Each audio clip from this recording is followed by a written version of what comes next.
everyone. Welcome to your state land board meeting for Tuesday, June 9th. Mary, take it away. Thank you, Governor. Welcome, Land Board, again to the Oregon Department of Fish and Wildlife. Beautiful facility, and we really thank them for allowing us to use it during the time that we've been doing the renovations. We anticipate for the meeting in August, we'll be back in the State Land Board, so don't get used to the luxury surroundings. We're going to start today's meeting with our annual awards. Every year the Land Board grants awards for partnerships that we do around the state in terms of taking care of the state lands and the natural resources of the state. And we have two award winners today. So Governor, if you can please.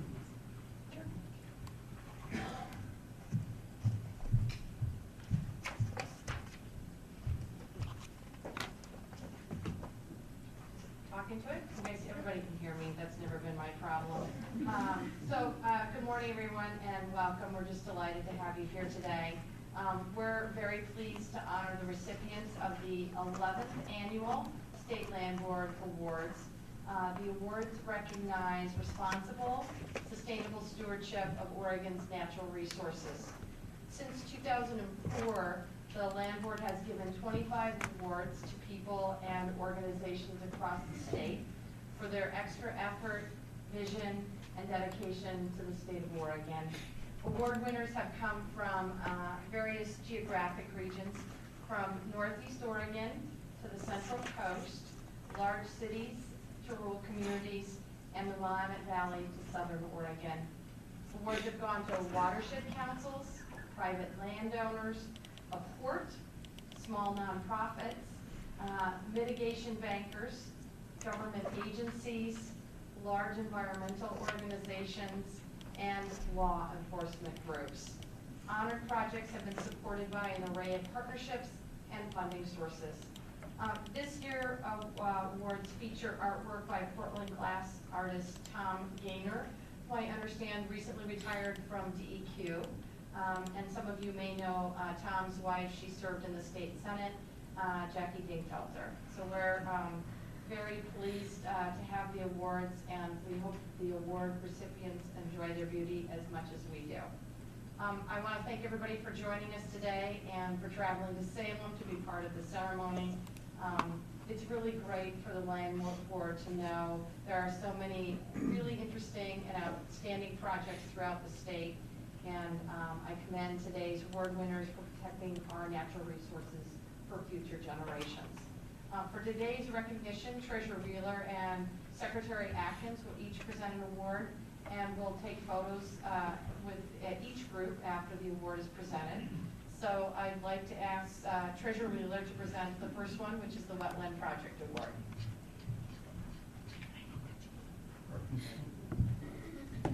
Thank you, Governor.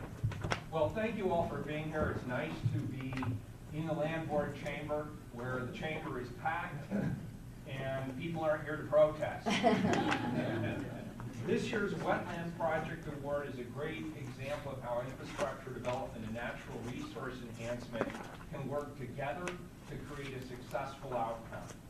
The Beckman Road, Tews Road Wetland Mitigation Project was completed as a result of wetland filling for the construction of a new section of Beckman Road in Wilsonville. Because the project permanently affected just over 4 acres of wetland, mitigation for those impacts was required. Most of the project area was artificially drained with an array of drain tiles and a ditch. The mitigation plan included enhancement of nearly 17 acres of degraded wetlands and breaking drain tiles to improve the hydrology and creating 3 shallow wetlands. In addition, 3 separate planting zones were installed to improve the ecology of the site. An innovative part of the project's design included passages to allow wildlife to move from north to the south sides of the new roadway, and a wall to prevent amphibians and reptiles from entering the road. That sounds like something we could use over at the Capitol. The project was located in the Coffee Lake Creek Basin, which was created during the Missoula floods. It helped restore lost wetland acreage in an area that was originally an expansive peat bog. Now there's habitat for migrating waterfowl, beavers, and nesting and perching birds, which the public can also enjoy. The Beckman Road 2's road project was a collaborative effort since its inception in 2005. Because Metro owns land in the north and south of the project area, the city of Wilsonville worked with the regional government on planning and design. In addition, PSU graduate student Leslie Bliss Ketchum provided important information for the project through a research on wildlife passage. This is a great project, and it showcases how thoughtful planners turned a normal transportation project into an environmental win. Please join me today in congratulating the City of Wilsonville on receiving the 2014 Wetland Project Award. I'd like to acknowledge the following people, some of whom are here today to help accept the award. From the City of Wilsonville, Carrie Rappold, Chris Namsu, Nancy Kraushaar, and John Gale. From the consulting firm HDR, Michael Wallace and Amy Damerell, and from Portland State University, Leslie Bliss Ketchum. Could you all come forward and, number one, be acknowledged, and number two, entertain those of us on the state land board by allowing us to have your photo taken with us. Congratulations.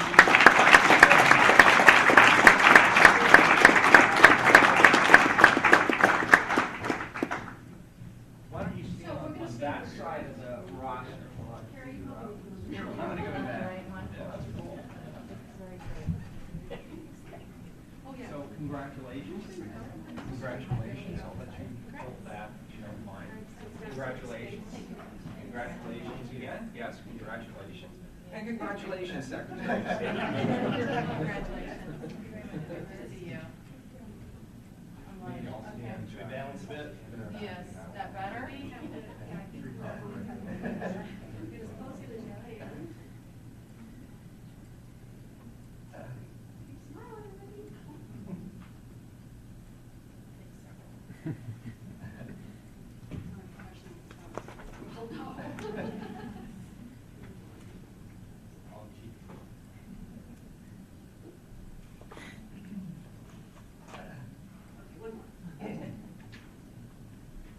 That doesn't actually. Okay, right here we go.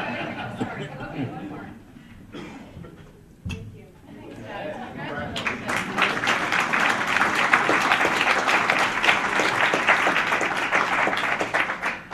Thank you.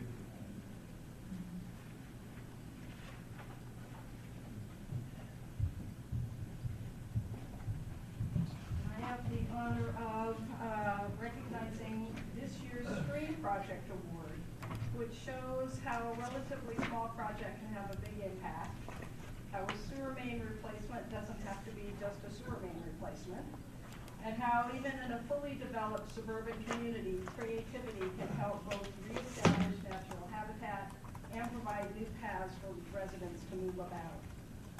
The Dairy Dell Stream Enhancement Project, a partnership between Clean Water Services and the City of Kaiser, rehabilitated an urban creek during a sewer main replacement at the confluence of the Dairy Dell and Fano Creeks in Kaiser. Because neighboring properties and adjacent backyards have become severely eroded along Dairy Dell Creek, the City and Clean Water Services chose to relocate the creek closer to its historic location away from the sewer main. This allowed the channel room to move and provided the opportunity to incorporate wetland and floodplain elements into the project. The project designers used an innovative technique of moving salvaged wetland sod from the area where the new Dairy Dell Creek channel was constructed to the confluence with Fano Creek. Success was almost immediate. On conclusion of construction, a storm arrived and flooded the channel and floodplain. The wetland sod did its job by protecting the area from erosion. The Dairy Dell project restored and realigned 1,200 feet of degraded stream channel, enhanced over a half acre of wetlands with floodplain, revegetated 5 acres of land with native species, placed 90 plus pieces of large wood within the creek and floodplain, and reestablished fish passage to the upper reaches of Dairy Dell Creek through the culvert crossing. In addition, the City and Clean Water Services expanded the project to include a new bike and pedestrian connection with an elevated boardwalk that links two public schools. I took the opportunity last night to drive out to Tigard and walk the boardwalk, and in fact, a family of bikes went sailing past us as we were looking out at the wonderful new wetlands. This is a great example of two public agencies working together to expand a necessary infrastructure upgrade into a visionary project that truly serves the community. Please join me in congratulating Clean Water Services and the City of Tigard on receiving the 2014 STEAM Project Award. Here today to receive the award are from Clean Water Services, Andy Dyke, who's the board chair of the Board of Commissioners of Washington County, Diane Taniguchi-Dennis, Deputy General Manager of Clean Water Services, Laura Curtis, who managed the project team, and Tracy Doolin, who managed the plantings project. From the City of Tigard, Mayor John Cook, City Manager Marty Wine, Project Manager Tim McKellen. And accepting in the honor of Eric Schultz, who was the lead engineer for the contractors on this, a native Oregonian and PSU graduate, who passed away several weeks ago, but was the lead on the ground engineer on the project for the contractors. Ken Behill from Behill Agreements, designer of the project plan, and Casey Carter from Kerr Contractors who did the on-the-ground. So please come forward and we can have a photo and accept everyone's congratulations.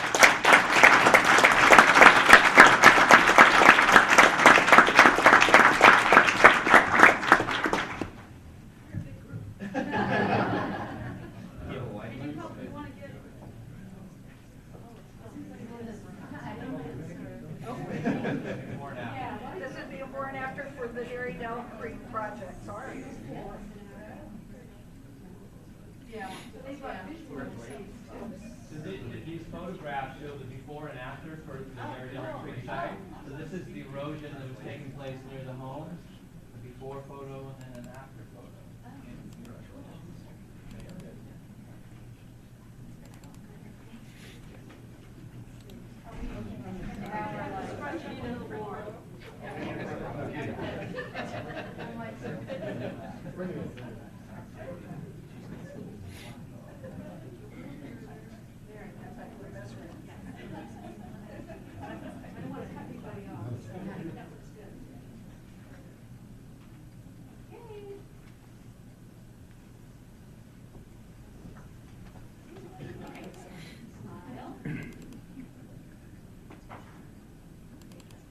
What about a selfie? One more, let's do one more. Since you're all here. Okay, great, thank you. Congrats, guys. Thank you.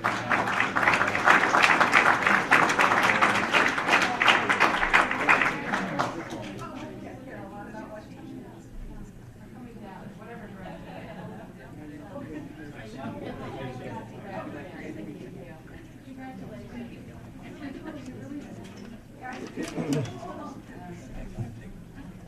Yeah.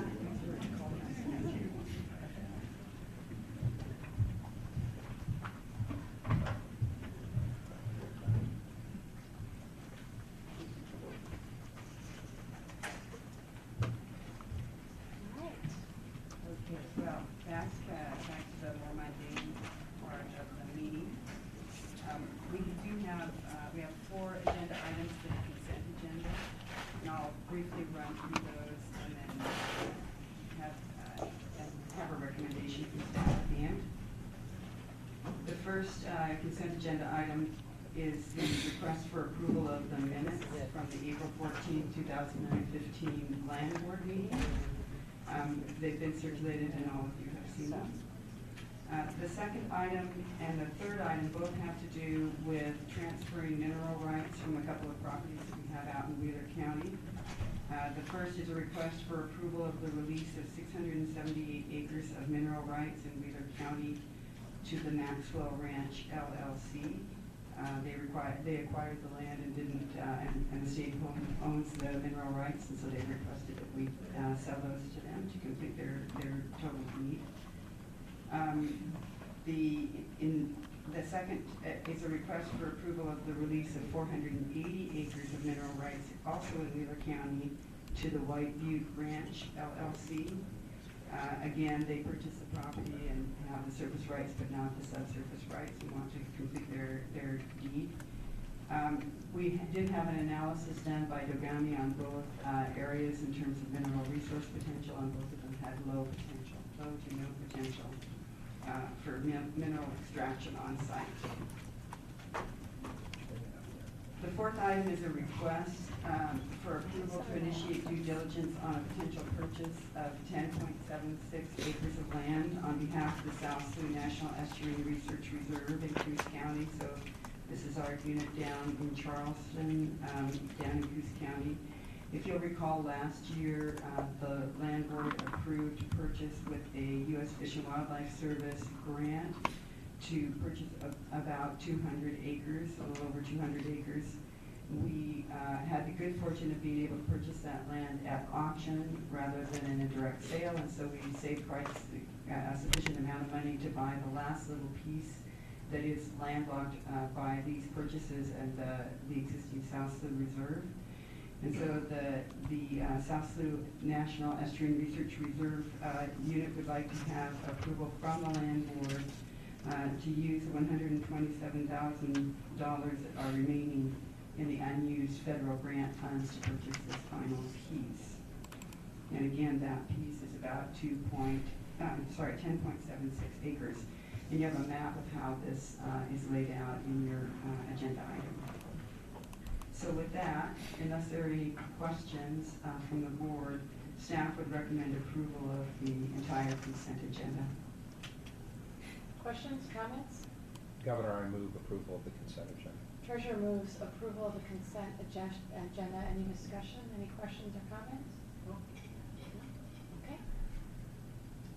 Motion approved. Seeing no objection.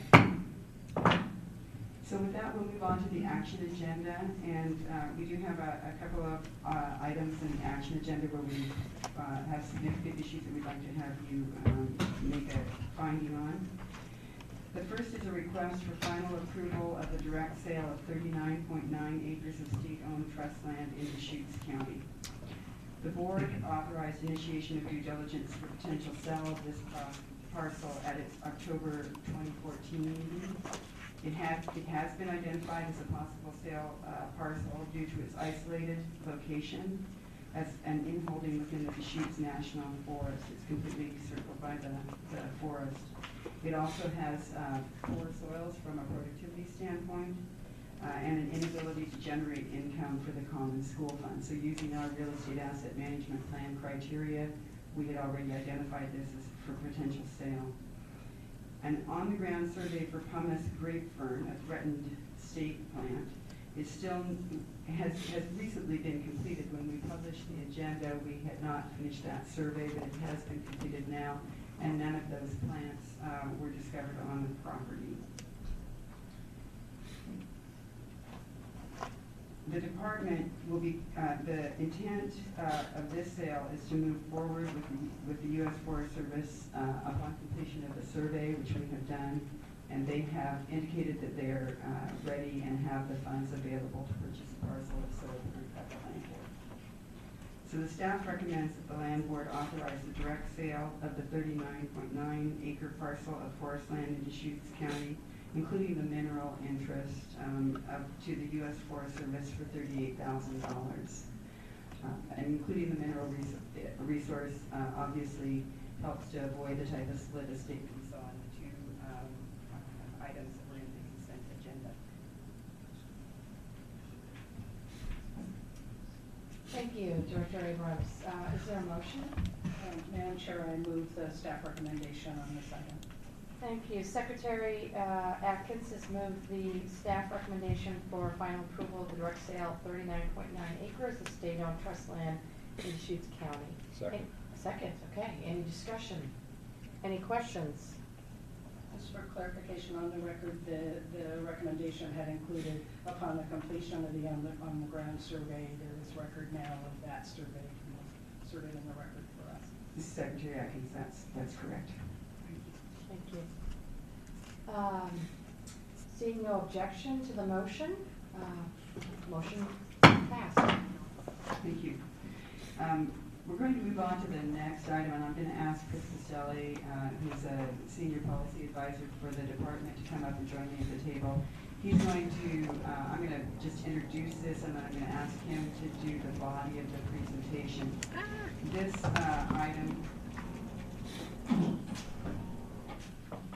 This item is a presentation of the recommendations from the Field Lands Advisory Group, which is a group we put together last year, actually 2 years ago now. Ooh, time flies. In response to some questions and discussions during the 2013 legislative session around how the state resolves claims between ourselves and interested property owners for lands that were historically filled on our historically filled submerged and submersible lands. It's more than a mouthful. The group came together. We met for 6 months. They were pretty intense sessions. We would meet for 6 hours at a time every month, and we had incredible participation from all of the group. We ended up with unanimous recommendations that Chris will be helping you walk through. And then we had a subgroup that really identified the need for some further work by the department. And they came up also with some recommendations that were unanimous in the subgroup and then approved by the group as a whole. And this work resulted in a committee-introduced bill in the current session, Senate Bill 912, which promotes the statutory changes needed for this, for implementing these recommendations. And then, of course, we would follow up with rulemaking, and this item asks you to approve initiation of that rulemaking if this bill were to pass. So with that, I'm going to turn it over to Chris.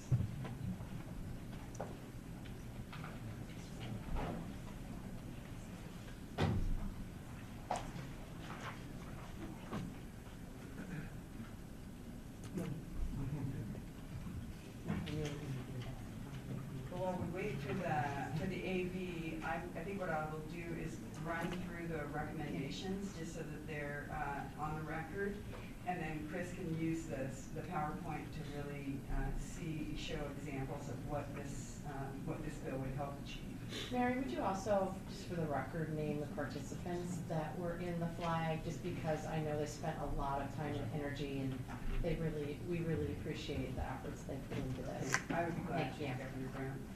The flag was comprised of the following members: Chuck Bennett from the Confederation of Oregon School Administrators, Jim Green from the Oregon School Boards Association, Senator Floyd Kusanski, Senator Jeff Cruz, Maddie Sheehan of Sheehan and Sheehan LLC, who was there to represent the recreational interests, Dave Honeycutt from the Executive Director of Oregonians in Action, Chris Hathaway from the Lower Columbia Estuary Partnership, who was there to represent the fisheries issues in interest, Jay McCauley from the Marine Environmental and Development. And I want to point out Jay in particular. He was in very tough physical shape. He had dedicated a great amount of his work and his professional career to this very issue, and he participated either by phone or in person throughout the entire process. And unfortunately, last year he passed away, and so it was a big loss to the state because he's been very involved with a lot of work and was a great participant in the process. Paula Miranda from the Port of St. Helens, who represented the port interests, and Martha Pagel from Schwalbe Williamson and Wyatt. And then, of course, we staffed it with Chris and other members of the department. I guess I would also want to just quickly note the work of our facilitator, Deb Rudelman from Kearns and West. She did a great job of keeping us focused on some of the main tasks at hand. So, Great. all right, it looks like we're up and running. So, good morning, Governor Brown, members of the Land Board. For the record, I'm Chris Castelli, policy analyst at the Oregon Department of State Lands. I think it was a Monday around here. Staffing the Field Lands Advisory Group for the department. As Mary, just reiterate everything Mary said, that the group worked really well together. We had a lot of good participation from a wide cross-section of stakeholders. So we're going to run through those recommendations a little bit, but we also wanted to do a very brief slideshow to kind of look at some of the issues that the flag looked at in depth and some of the case studies that they looked at as they worked towards some recommendations for making the process more fair, more transparent, and even doing some streamlining for both the department's administrative process and also the applicants as well. Sorry, do you know where that photo was taken? That's Well, really we- interesting to me. Yeah, Governor Brown, Treasurer Wheeler, yes, this photo was Old Waterfront Road between Marshfield and North Bend in what is Coos Bay today, which was taken in about 1900. And where you see that boardwalk there is pretty much the current location of Highway 101. So it is actually, we use that one to highlight that most of our waterfronts have been altered quite a bit since statehood. As you know, Highway 101 in Coos Bay right now is not on piles. It's on land. So what you see here would be probably where the Red Lion is. And I know you guys will be down there for a meeting recently. And out here is also a number of tax lots, which used to be marine industrial in nature. I'm just impressed by it. They got it done, didn't they? Yeah. They really did. They did. And certainly back in this era, as Oregon was being developed, a lot of our commerce was water-based. And that's how these communities developed. And you know, what the flag looked at in particular was this history of developing navigational channels and then developing paths to marine industrial sites. But those dredge spoils would be what's called shorecast. They'd be shorecast dredge spoils. And they would fill in the estuary and tidelands out to the navigational channel or to marine industrial sites. This was done pretty much without any regulations for the first 100 years of Oregon's history. And as we moved into the 50s and 60s and 70s, the ecological values of estuaries and wetlands was certainly noted more, and then we started to have statutes and departments like the Department of State Lands start to regulate those sort of activities. But what we do see in this picture, though, you see there's a lot of filled lands there now. This is an area that had tideland sales from the state in the 1870s, so a lot of this was privately owned tidelands that were filled. But then, especially on the other side of the 101, there was a lot of state-owned submerged lands that was filled. What we're calling historically filled lands here today. The title on some of that has been cleared. The title has not been cleared on some of that as well. Here in 2015. So Mary pretty much covered this. The Filled Lands Group, Director Abrams chose to convene it after the 2013 legislative session. A bill, Senate Bill 479, was introduced by Senator Cruz that would have divested the state in any interest in filled lands that were older than 50 years. That wasn't viewed, it did go to committee and had a hearing. It didn't make it out of committee. It wasn't viewed as probably the best way to handle the situation. But Director Abrams did agree to form a group to kind of take a look at these issues and see if we could maybe do some streamlining for addressing these issues moving forward. And Mary just read the flag roster into the record. I would note it was an all-star group of people. You see how diverse the representation was, and their participation at every meeting was really good. So yeah, I really want to thank them, and I also like to thank them in advance for serving on our rulemaking advisory committee, which they've agreed to do should you choose to initiate rulemaking to address some of the recommendations today.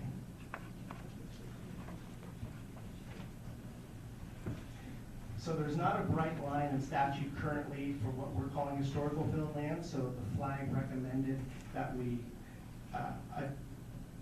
take historical filled lands and identify them as lands that were created by artificial fill prior to May 28, 1963.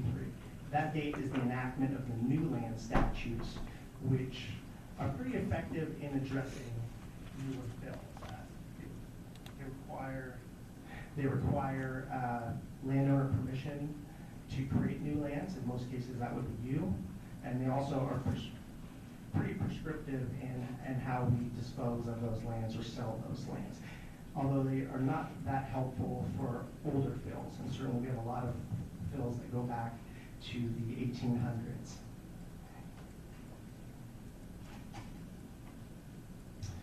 This is just another example of what filled lands look like. I know a lot of you live in Portland, and you don't have to look any farther than the Willamette River to look at altered banks in Portland. But this is Yaquina Bay, Newport. What you see in the foreground here is South Beach Marina, and you see the new NOAA fleet. And you see Hatfield Marine Science. This is all South Beach. This was all filled lands, submerged and submersible. Tide lands and always inundated by water. In the background, you see McLean Point, and there's a natural gas tank out there. That's all filled lands as well. So a lot of our waterfronts that you drive by every day have been altered quite a bit. Before anyone gets too much heartburn on the board, these have all been settled. These filled lands claims were settled in the 70s. This is a more contemporary example, and part of this is settled and part of this is not. This is the waterfront in Coos Bay. You see Highway 101, which we just saw what it looked like in 1900. And this is what some of the ownership along state-owned waterways looks like. In this case, the dotted line is the 1904 Army Corps of Engineer low water line. As I mentioned earlier, we sold a lot of tidelands in this area were granted away, so the state has been going back to the line of low water meaning low tide as the delineation between fill that was placed on state-owned land and fill that was placed on privately owned tidelands. So everything in red has what we call a cloud on title, or had a cloud on title, and out of the parcels you see, they're in various states statuses. This one right here has been settled, and that's where the Maritime Museum is going in. If you're familiar with that in Coos Bay, this is called Central Dock area, and you guys have addressed this several times, the land board, since the 80s. We do have an agreement to settle that claim that's contingent on purchaser of the property. The city of Coos Bay and the department entered into a universal filled lands agreement a few years back, where we identified all of the filled lands, and the city tried to settle those claims, and most of them were, I believe this piece is not. This is owned by Sauce Brothers, and they were invited to participate and chose not to. It's, you know, it really takes two to tango. We can't force people to, leave that cloud on their own time. So the next couple slides will kind of show us what some filling looks like over time. This is the Columbia River. This is Sauvie Island. And we're going to look at it from a couple of different perspectives. You have an island out here in the Columbia. You also have a private property owner who had access to the waterway and riparian rights, and we had members of the flag representing those folks, and the folks are titles. This is important to show. This picture is taken in 1937. In the 40s and early 50s, there was significant maintenance of the navigational channel on the Columbia River, and the dredge wells were shorecast along Sauvie Island in this area. Here's what it looks like in 1956. The island looks like the island was actually covered by the dredge swells as well, and the dredge swells connected all the way across towards Sauvie Island. And this is what it looks like today. Vegetated, established piece of new land. There's not actually a cloud on title on this part, and you can see that private property owner's land there that used to be just along the water has now been sort of stranded from the Columbia River.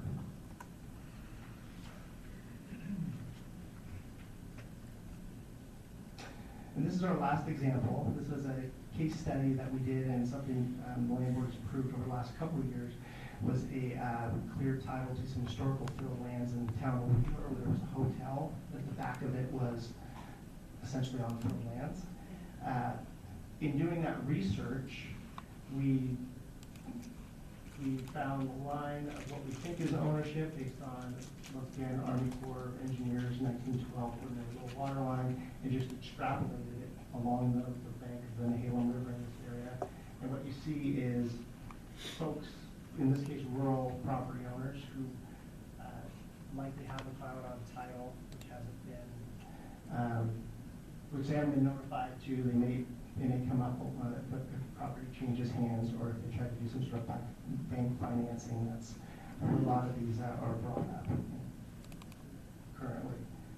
So it is an issue that still goes on. I think this slide got the attention of a lot of the flag members who don't probably want to see private, homeowners have split estate with their property, which helps incentivize folks to, on the flag who represented different sides, to kind of come together with some recommendations that would kind of help all people, all folks involved. So I think Director Abrams covered this a little bit. These are what the flag strive to do, is provide a transparent and fair process for the applicant requesting clear title, ensure that we do review these properties for public trust and cultural resources prior to divesting them from divesting the state of ownership in those, and also reduce the cost of administration both to the department and to an applicant who's trying to do this. And that was an important part for the beneficiaries, the Common School Fund too. Some of these, if they drag out, will cost quite a bit of money, especially if we're going back and forth with appraisals, negotiating, in some cases goes in litigation, of course, and then the costs skyrocket from there. So this might be not new to you. We did give a brief update last year at this time on this. We do have a flow chart of the flag recommendations.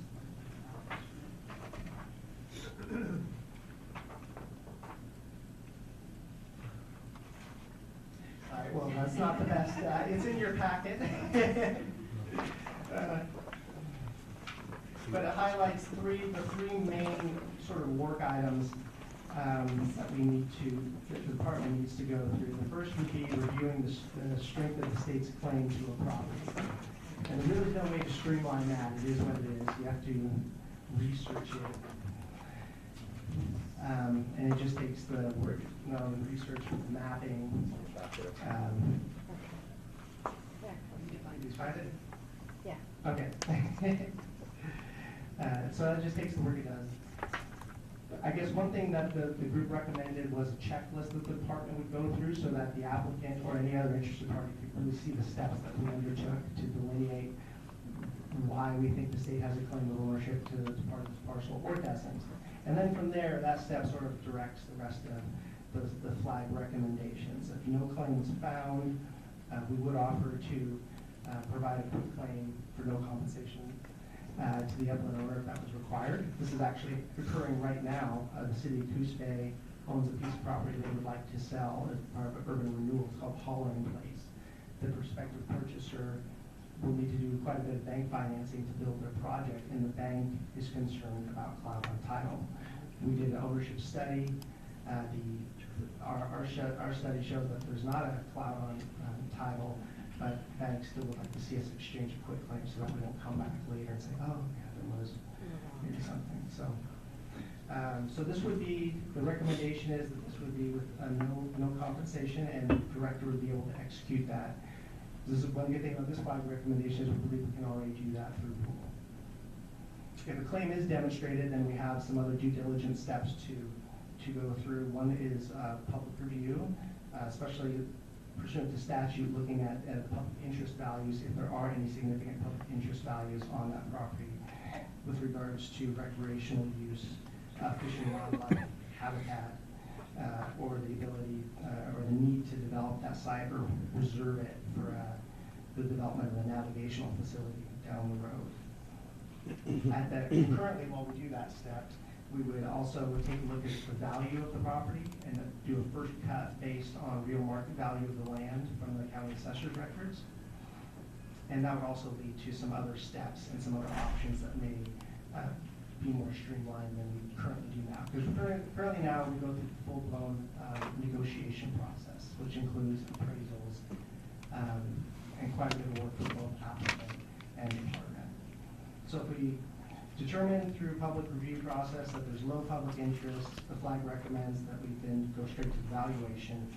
For low value properties, it was recommended that we go back, we just issue a quick claim deed with no compensation. For moderate value properties, it was recommended that we offer to settle the state's claim for 50% of the real market value of the property. And then for high value properties, we would go through our regular process. And low, moderate, and high are listed in the recommendations document. The low would be 0 to 20,000, moderate 20 to 100,000, and then anything over 100,000 would be high. Subsequently, if we find out there is some public interest or cultural resources or things associated with the property, it was recommended that we probably follow either reserve it in some cases, which statute allows us to do, or at least take those into consideration and maybe make some other conditions on the property prior to selling it if we chose to do that. That can include public access easements to retain access to the waterway for the public. It can also include conservation easements to protect fish and wildlife habitat if that was that issue.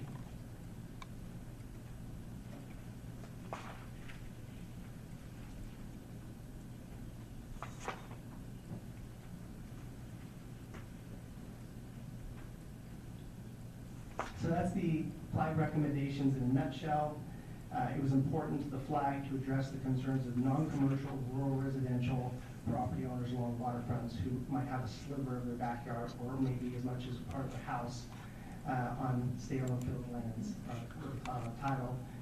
We want to ensure that DSO was evaluating properties for their public interest values prior to clearing title to those if there were important resources to be protected. The recommendations were meant to lower the administrative cost of both the agency and the applicants. And there were a couple of checklists, as I mentioned, the strength of claim checklist and then a land sale evaluation form that were developed to provide transparency about what the department was looking at when they made their decisions.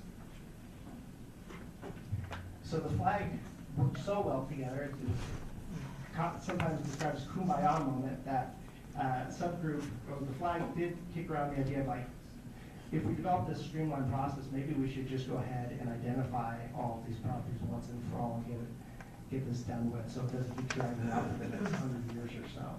So a flag subgroup formed kind of to investigate that option and ended up recommending that pursuing a statewide identification and notification of historically filled lands in Oregon. We've had some filled lands inventories in the past. We've had high land sales map in the past, but we haven't put it all together and done a comprehensive inventory, and then taking that next step to at least let people know, hey, we think there's a cloud on your title. If you'd like to try to settle it, I would be happy to work with you on that. This was contingent on funding and a timeline that would give the department every opportunity to successfully complete the task. It was agreed that funding for this should not come from the Common School Fund. This has all manifested itself into a bill, that's Senate Bill 912, which not only carries this substance recommendation, but also all the other legislative recommendations that the flag made, like drawing a bright line between historically filled lands and new lands. Senate Bill 912 was, as Director Abrams mentioned, was a committee bill, Senate Judiciary Committee, which happens to be chaired by Senator Pazanski and vice chaired by Senator Cruz, who are both on the flag. It passed out and is in joint ways and means currently. And that is all that we have for you today. We'd be happy to answer any questions. Thank you. I just have to say I really appreciate the thoughtful, common sense, and time-constrained approach that the group came up with. Chris, we obviously appreciate your time and energy under Director Abrams' leadership, so thank you. Really impressive results. Questions, comments?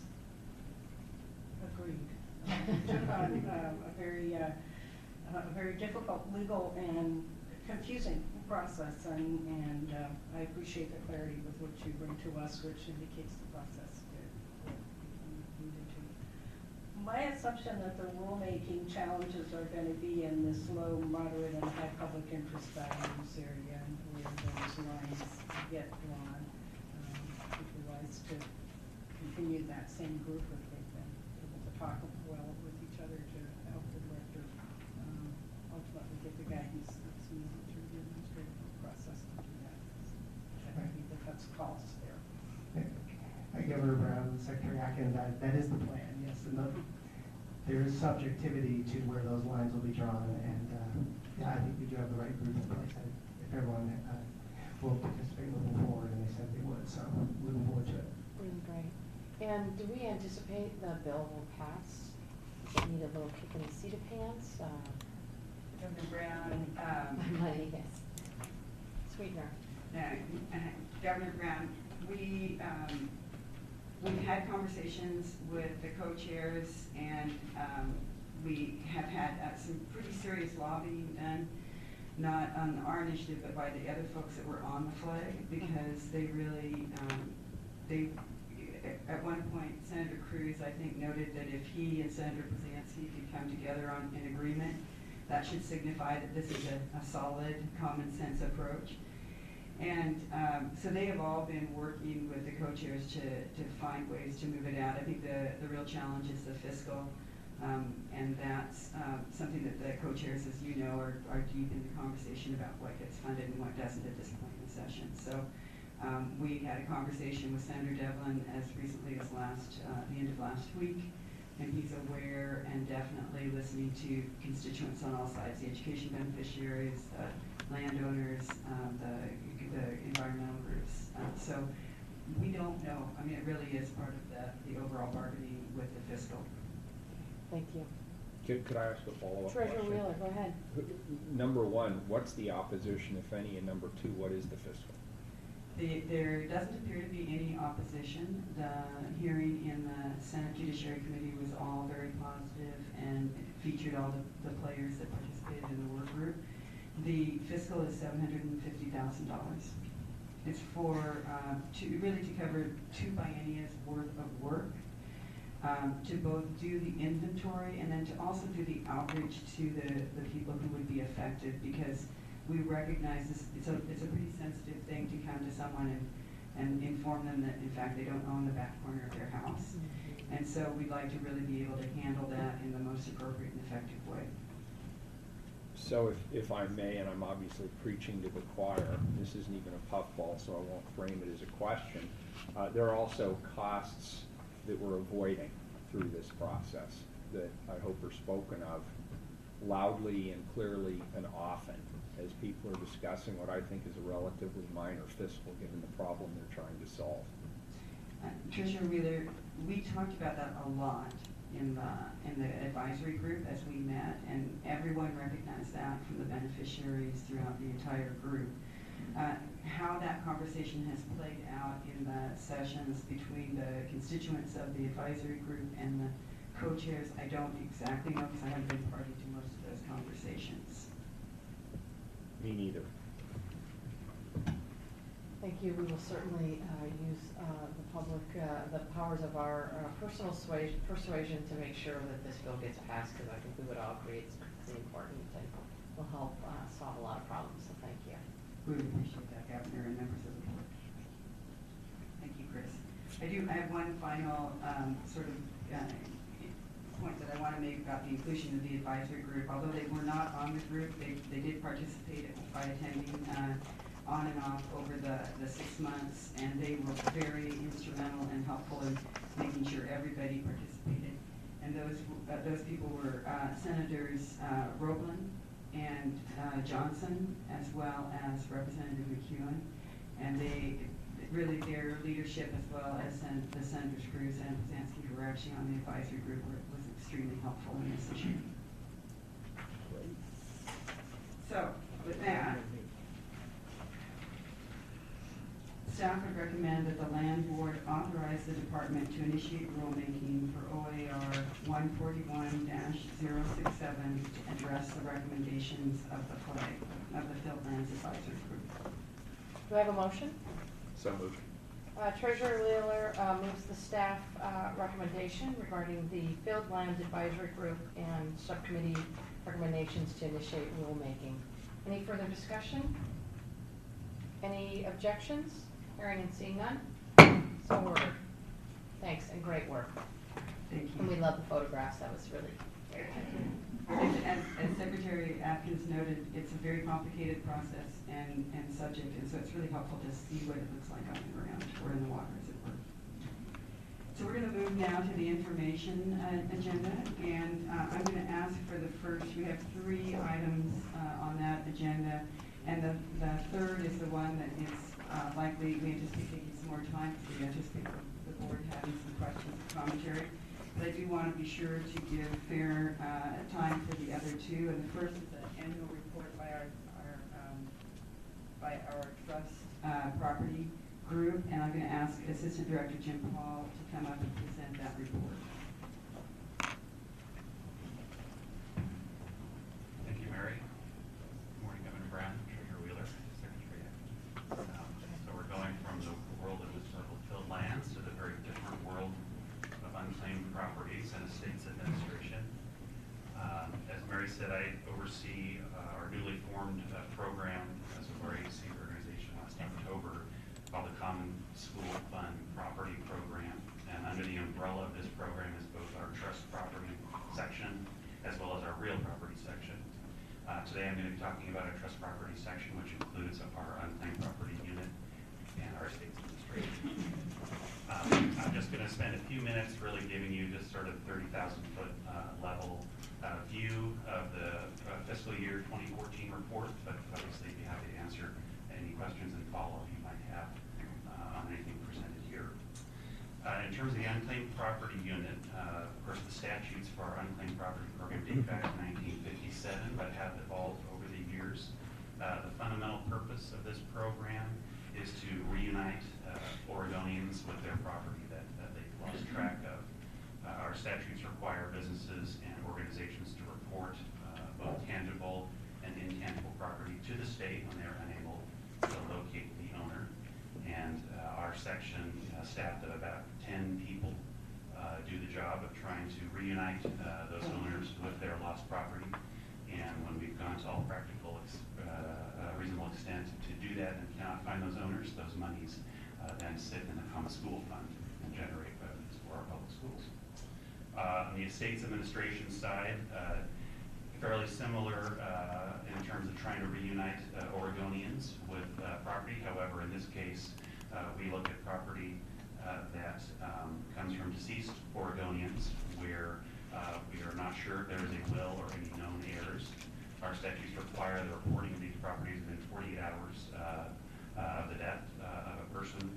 And then we go to work to try to reunite basically the estate with known heirs if there are any. Once we've gone through the extent and are unable to do that, then those funds also rest in the Common School Fund, and after 10 years they eschew permanently to the Common School Fund to earn money for schools. That's unit, the state administration unit is made up of about 3 people that do the work for the state on that state's administration. So getting to the results for fiscal year 2014, our unclaimed property receipts hit an all-time high of $62 million. And during the year, we've refunded about $23 million of that $62 million in over 13,000 claims that were paid out in fiscal year 2014. Also, I think as all of you are aware, the unclaimed property fund portion of the entire Common School Fund has become quite sizable. As of a couple of weeks ago, it makes up about $527 million of the Common School Fund corpus. This is pretty significant growth from just about 3 years ago, where it was worth a little over $300 million of the Common School Fund. It has grown obviously significantly in the past 2 years.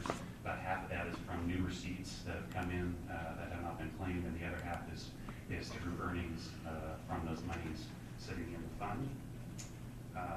And then finally, we are able to refund on average of a little less than half, as you can tell from the numbers, but it's a pretty constant trend the last few years.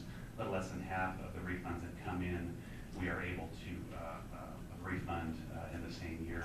And of course, unclaimed properties never permanently become part of the fund. They are potentially available in the event that property owners are at some point, any point in the future, come forward to claim those funds. Governor Brown, may I ask a question? Of course. Could you give us some indication, you just threw out a statistic there, about half of the unclaimed property is, I guess I'll call it repatriated. How does that compare to other states? Or are there metrics that you use by way of comparison? Governor Brown, Treasurer Wheeler, I don't know off the top of my head how that compares to other states, but I can find that out for you. Is there some sort of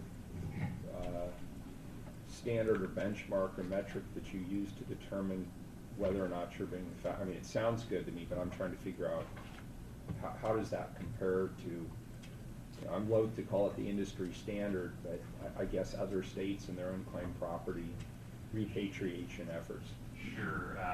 Treasurer Wheeler, my understanding, you know, is that we don't really have necessarily a bar or a target because a lot of it is dependent on whether those citizens sort of come forward. But the best we can do, where we focus our efforts, is on the outreach and communication and advertising, so Oregonians are aware that they may have unclaimed properties and they come forward to actually claim them.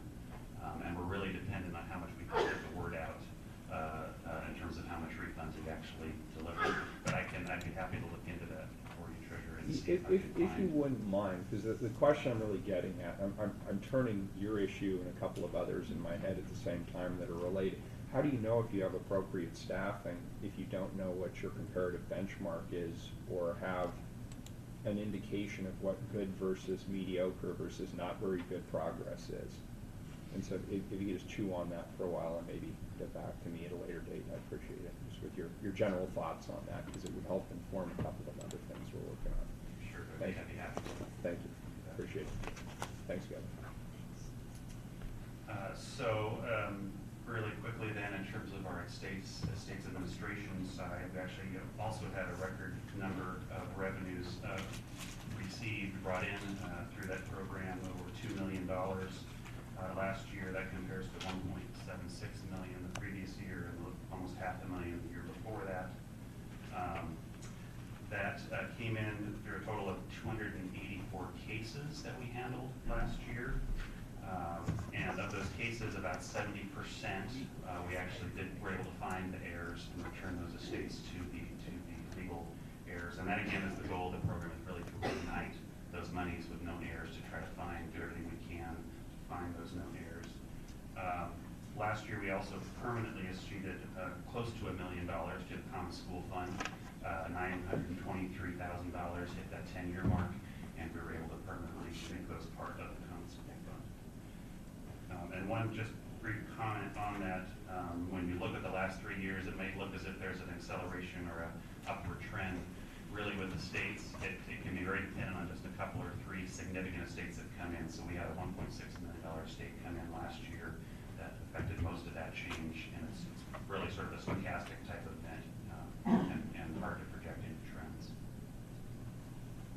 And with that, I'll close and have to answer any questions. Questions? Thanks Treasurer Wheeler for your questions. Thank you for your presentation. Thank you. So the next informational item has to do with just our legislative efforts this session, and we wanted to be sure and update the board on where we were legislatively. The State Land Board approved last year 5 legislative concepts for the department to move forward through the legislature. And so I'll report first on those 5, and they're all doing pretty well within the system. Senate Bill 249, which has to do with our wetland mitigation banking program, has been passed by both chambers and is now awaiting government signature. House Bill 2460 establishes an administrative fee for processing utility easement applications. 2461 helps with some language that was inadvertently removed in 2014 around our lower cost dock registrations. And House Bill 2462 has to do with the department being able to keep electronic rather than hard copies of transactions across the state, not just for our property transactions, but for property transactions by other state agencies. And the governor has signed all 3 of these bills, so thank you, Governor, for that. House Bill 2463 is the last of the bills that the department carried forward, and that's our Submerged Land Enhancement Fund, which sort of hit a roadblock early in the process and took a while to move out of the first chamber. It has moved out of both chambers at this point in time. It got an amendment in the second chamber and is having to go back for conference. So we anticipated to move the amendment, made it more conservative rather than less conservative, so we don't think there'll be any problems with the amendment. House Bill 5037, which is our budget bill, is also waiting for the governor's signature, but it's passed both chambers. We do have a few other bills of interest to the board. One is the Ocean Energy Bill, which is Senate Bill 319, and this is a bill that we did a lot of work on both at the department and in the governor's office, trying to make it as effective as possible to streamline the permitting process around ocean renewable energy. It has moved well and is now out of both houses and also awaiting the governor's signature. We did have a couple of bills that were introduced around our final informational agenda item, which is the Elliott State Forest. The first was House Bill 3474, which would have established a program similar to the Washington Trust Land Transfer Program that allows the state to purchase the constitutional lands that are encumbered, that making them difficult to manage, and then transferring them to another state agency, or in some cases in Washington, local agencies. That bill died in committee, but had, I think, at the beginnings of a very good conversation around that concept while it was both in preparing it for the committee and then during the hearing itself. And the department helped significantly in terms of helping to draft the language and then to support the work as it moved into the committee. The second one that was on the Elliott State Forest is House Bill 3533, which is which follows on the litigation that we have had since we sold the 3 parcels back a year ago, and in the Elliott, and we were challenged by 3 conservation organizations on the land board's ability to sell, to make the decision to divest of parts of the Elliott, actually about 90% of the Elliott, which was originally from the Siuslaw National Forest and was brought in during some land transfers with the federal government back in the early 1900s. The case was, the judge found in our favor on a procedural issue, and so we were hopeful that that issue would go away, but unfortunately then that decision was appealed to the State Court of Appeals. The Court of Appeals evidently is 2 years wait before you can get heard, and it became very clear to us that as we moved through this one litigation, if someone else was to institute litigation from a different perspective using the same statute, we could be in the court a long time, which would drag out this attempt to solve the Elliott Forest conundrum. As a result, we worked with Representative McEwen to introduce a bill that would clarify the statutory language that is in conflict with your constitutional authority to manage the common school fund lands as needed for the beneficiaries. The bill was introduced and moved to the House Rules Committee and is still sitting there. We believe that it probably will hibernate there until the end of session and won't see the light of day. We anticipate some interest with both of these bills in bringing them back in the 2016 session, and we're hopeful that we'll be able to do some work in between now and then to help support both efforts. We believe that both are really important to the overall conversation. And then finally, the Senate bill that Chris just talked about, which was the 912, Senate Bill 912, which has to do with our historically filled lands, which, as you heard, is waiting in the Joint Committee for Ways and Means. Oh, not quite finally, sorry. There's also the Section Bridge mining bill, which has passed out of Natural Resources Committee and is moved on to the Joint Committee on Ways and Means. And we are not really confident that it's going to, how it's going to turn out, I guess I should say. The aquatic resources removal fill issues that always draw quite a bit of legislative interest have their share this session as well. Senate Bill 846 has to do with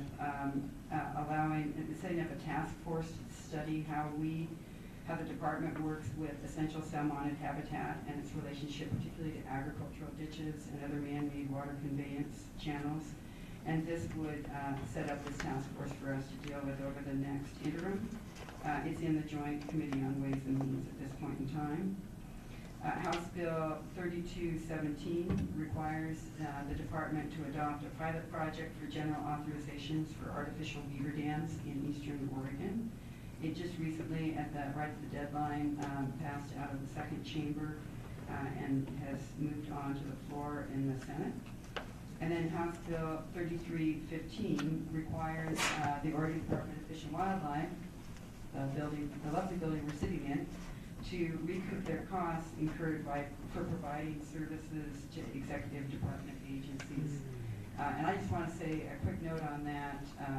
We, as I think you all know, we do have a natural resources cabinet, and the department has been very clear in their support for this concept in theory, and of course there's a lot of details to be worked out, because we do depend extensively on the Department of Fish and Wildlife Services, Department of Fish and Wildlife, to provide services to the department in terms of reviewing projects that are brought to us for permitting or for proprietary decisions. And so we do believe it's important for the State Department of Fish and Wildlife to find ways to properly fund those programs. That bill has passed out of the Senate Committee on Environment and Natural Resources just at the end of the last deadline, and so it's hopefully going to be moving forward as well. I'm guessing Richard Whitman can probably give us more information than I have on that. Questions, comments? Governor, just one. Director Abrams, thanks for the update. I appreciate it.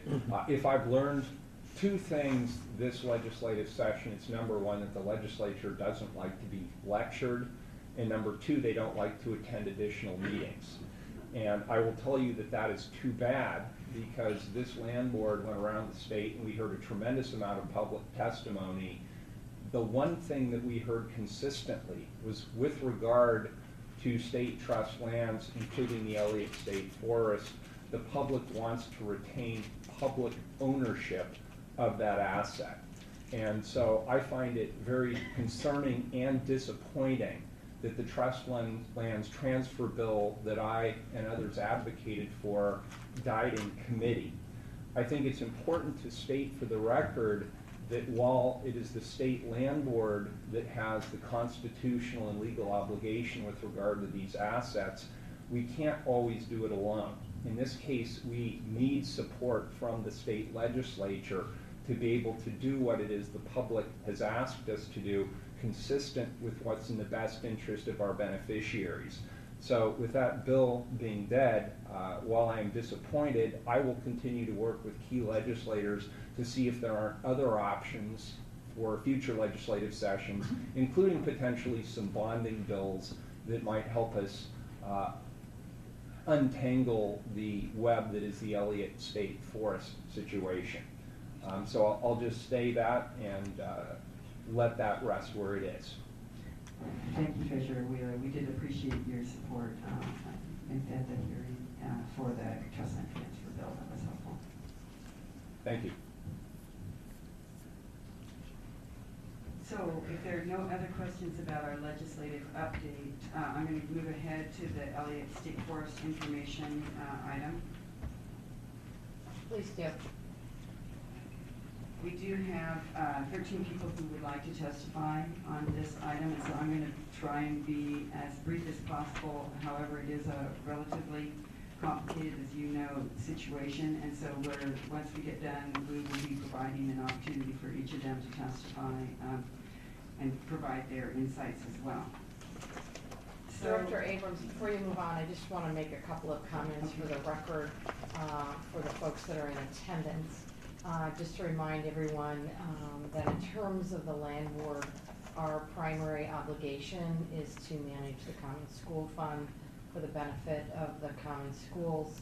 To the extent that our management choices achieve the same financial return for the common schools, we can also protect other values that are important to the public in general. So I just wanted to state that for the record. I don't know if my colleagues have any other comments they would like to make before we venture on this journey this morning. Okay. I'd like to state my strong concurrence with the governor's comments. Obviously, our interests here are in alignment with those of our beneficiaries. And my remarks with regard to our legislation, for example, allows us to do what the public has said very strongly they want us to do, which is maintain public ownership of those assets, which I believe is consistent with the best interest of our beneficiaries. That has to be the bottom line. I appreciate the governor stating that for the record. Thank you very much. That is, in fact, was sort of my opening statement, was just a reminder of how complicated this issue is. The future of the Common School Fund lands in the Elliott, which again make up about 90% of the Elliott State Forest, it's a very difficult and challenging policy issue. This is an issue that certainly has sat before the board since, in very clear view, since the end of the last century. And really, as the lands were pulled together and the lands were managed even through the 20th century, there were points in time where I think the land board probably looked at them and wondered, is this the appropriate asset for the land board? I want to also just sort of draw a connection between the conversation we had a few minutes ago with Assistant Director Paul and this informational item.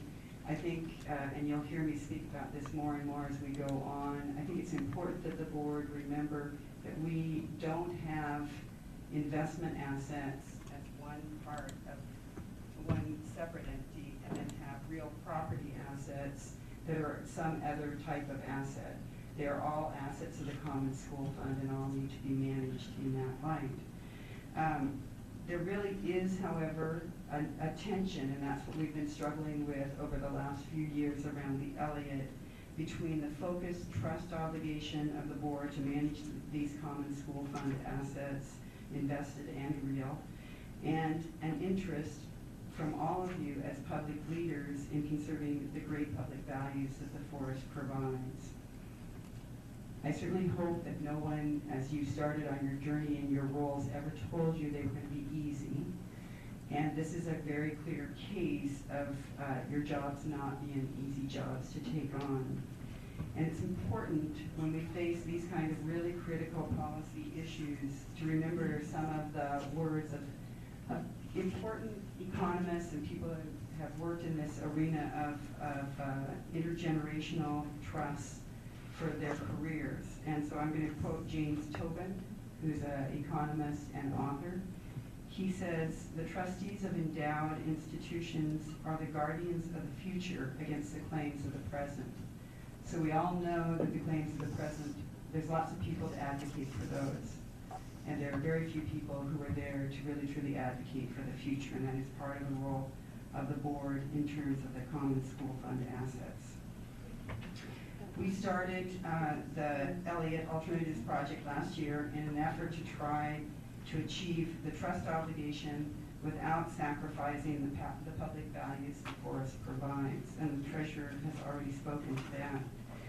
We've consistently engaged stakeholders on all sides of this issue and intend to continue to do so over the course of the project. So regardless of what direction we may receive from you either today or in the future, that's really a piece that's important to us because we feel that that decreases some of the legal risks and some of the challenges that could affect the end product. That engagement with the stakeholders, along with an increased understanding of the technical, financial, and political challenges around the Elliott, have helped evolve our thinking over the past year, and we're here today to give you an update on that. Just as a reminder, in December 2014, the Land Board directed the department to continue gathering information on 3 possible scenarios for the Elliott. So we presented you with 4 potential ways to address it, and you chose 3 and asked us to continue gathering information.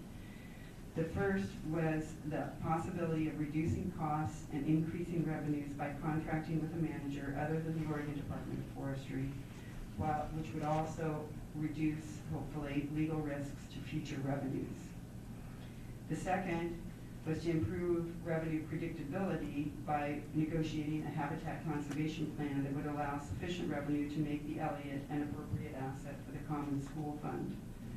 And finally, we had quite a bit of conversation in the trips around the state that you all participated in around the idea of transferring, making the school lands not school lands, but truly state lands, the lands that would have a multitude of goals and objectives rather than the single objective of creating revenue for the common school fund. In addition to those three possible future scenarios, there was an interest from the board in hearing a little bit more and getting clarity around the legal mandate around the trust obligation.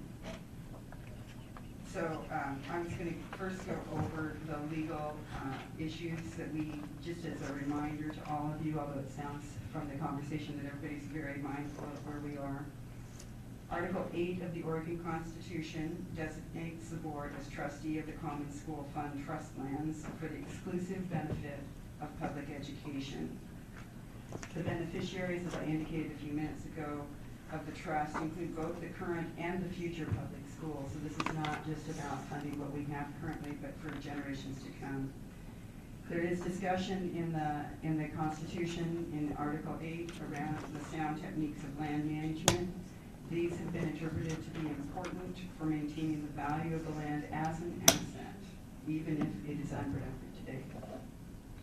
The board must balance this need for short-term revenue against the long-term value and the potential future productivity of these lands for beneficiaries, together with a thorough evaluation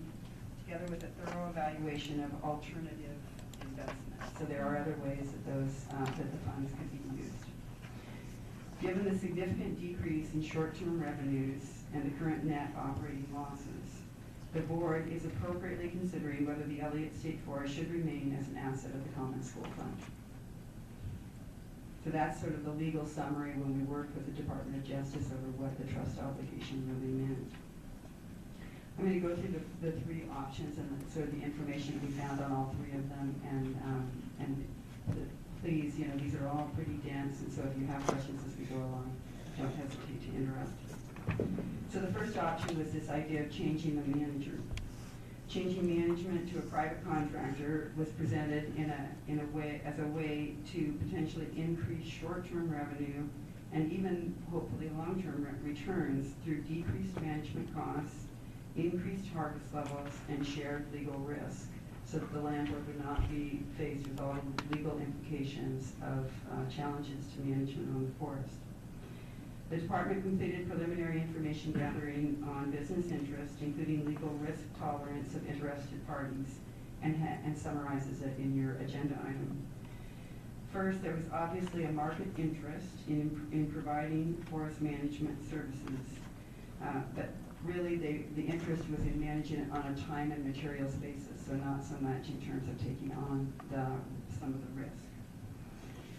Private managers that we spoke with were really interested in having a habitat conservation plan, so sort of a mixing of this item with the second potential future scenario.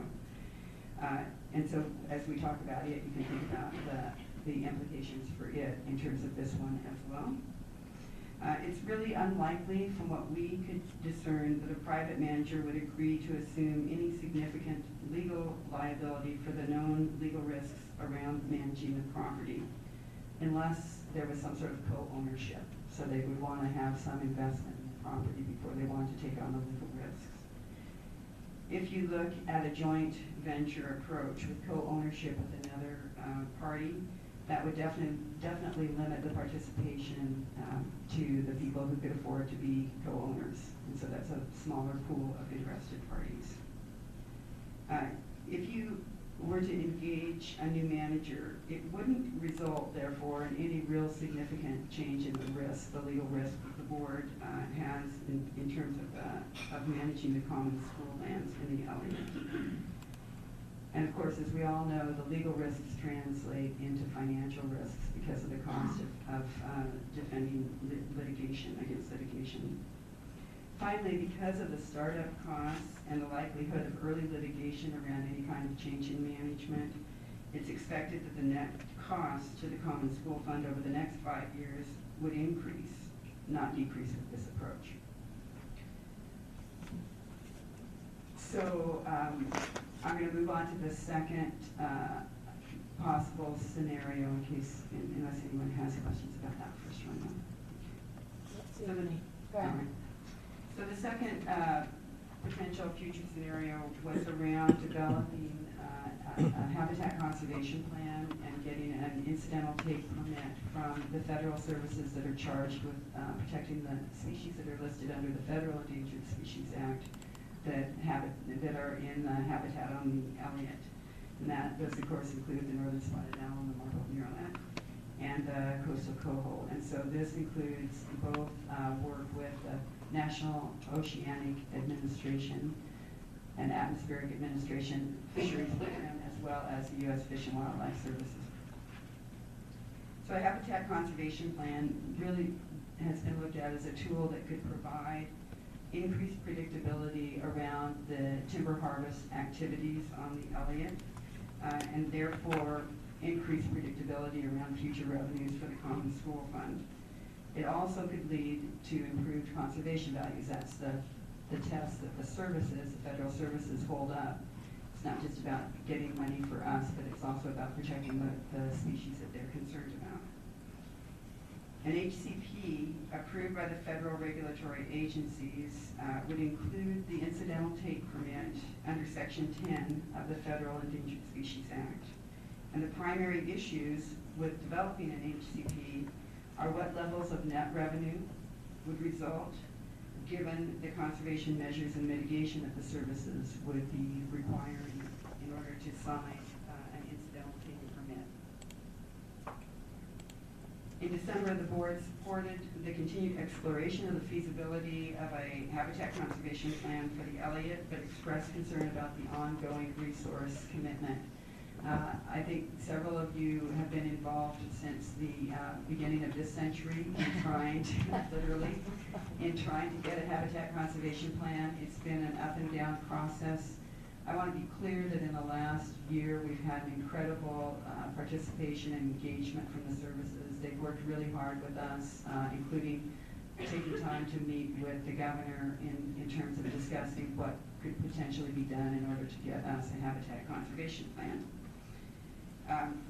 I think that it's important that we did come to a place where there was agreement that there was at least a starting point for developing an HCP.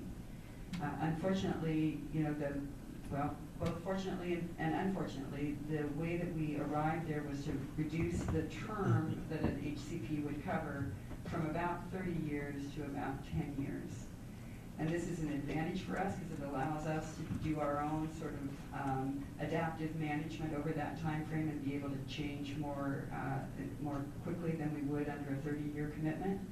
On the other side, as you can tell, since we've been working on the last one for about 15 years, to get a 10-year plan for 15 years of work is also a little bit more challenging than getting a 30-year plan. Bad ROI on that. But there really was a good effort, and I think that we have a plan that would at least allow some revenue to come off the forest. What we did find at the end, and I've outlined this in your agenda item, are just a few things around the proposed HCP, and so I'll run through those quickly. No need to tell you this is a very complicated effort, and so there's no guarantee that we would start on day one and be done in 18 months or 2 years, as we all hope in our discussions with the federal services. I've spoken already to the reduction in the time frame around the HCP.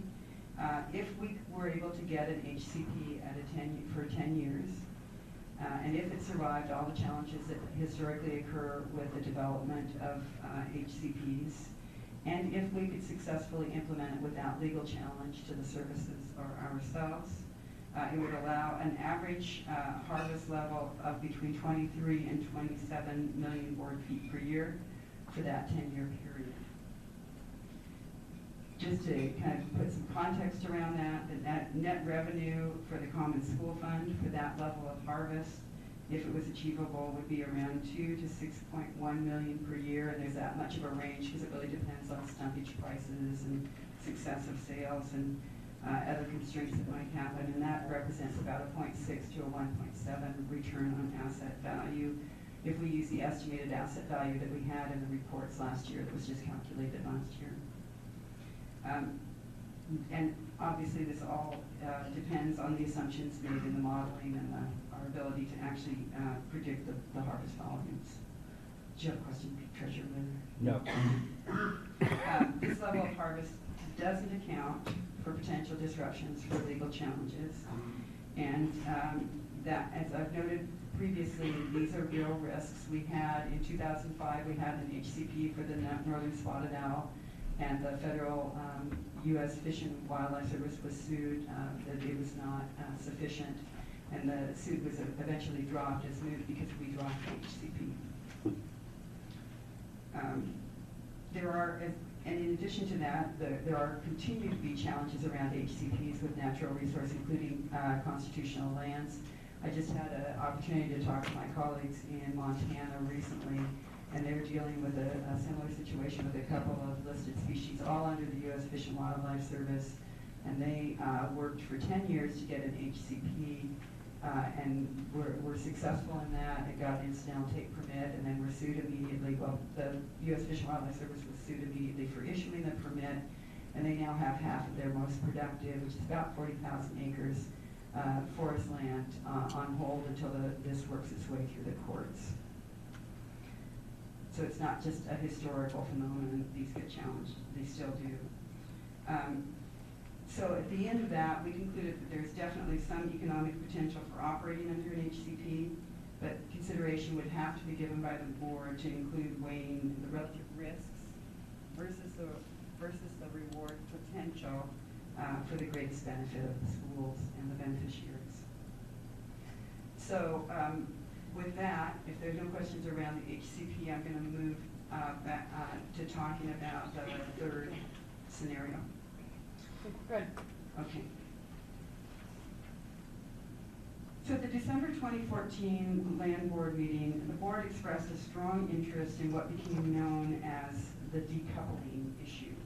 This was the term coined by stakeholders as we met with them and as they came and presented to you as a board, wanting to separate forest management decision-making from school funding decision-making.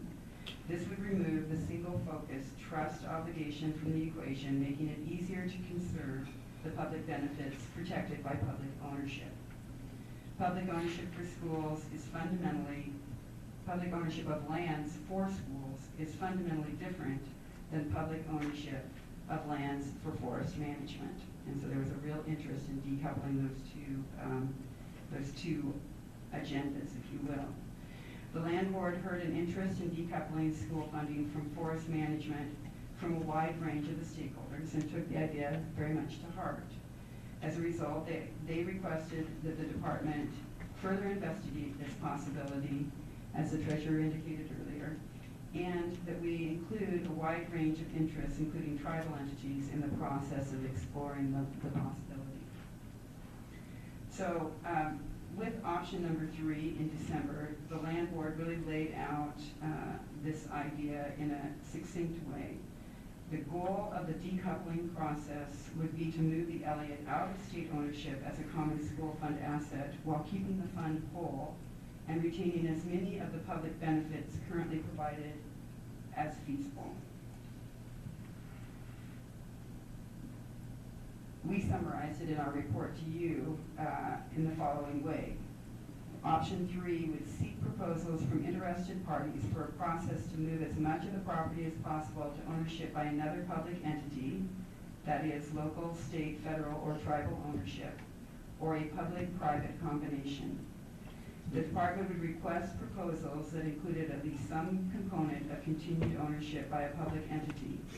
Proposals would be entertained from any qualified entity or consortium of entities. And so that was the way we drafted that in our report that we presented to you in December. We provided a couple of examples of how this could happen, although it was all at a pretty high level at that point in time.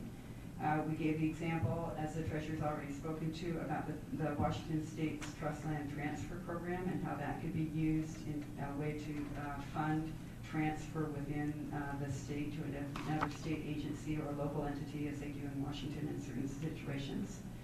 We also talked about a community forest approach, which is where a consortium of interested parties, each with their own particular interest in different parts of the property, come together and manage an area. And this is a model that's been used across the United States, but really on a much smaller scale than what we're talking about with the Elliott. So we moved forward to try and investigate this process on 3 fronts. First of all, as we talked about already, staff worked with the Oregon legislators in developing a possible trust land transfer tool. And as we heard, that didn't make it out of committee.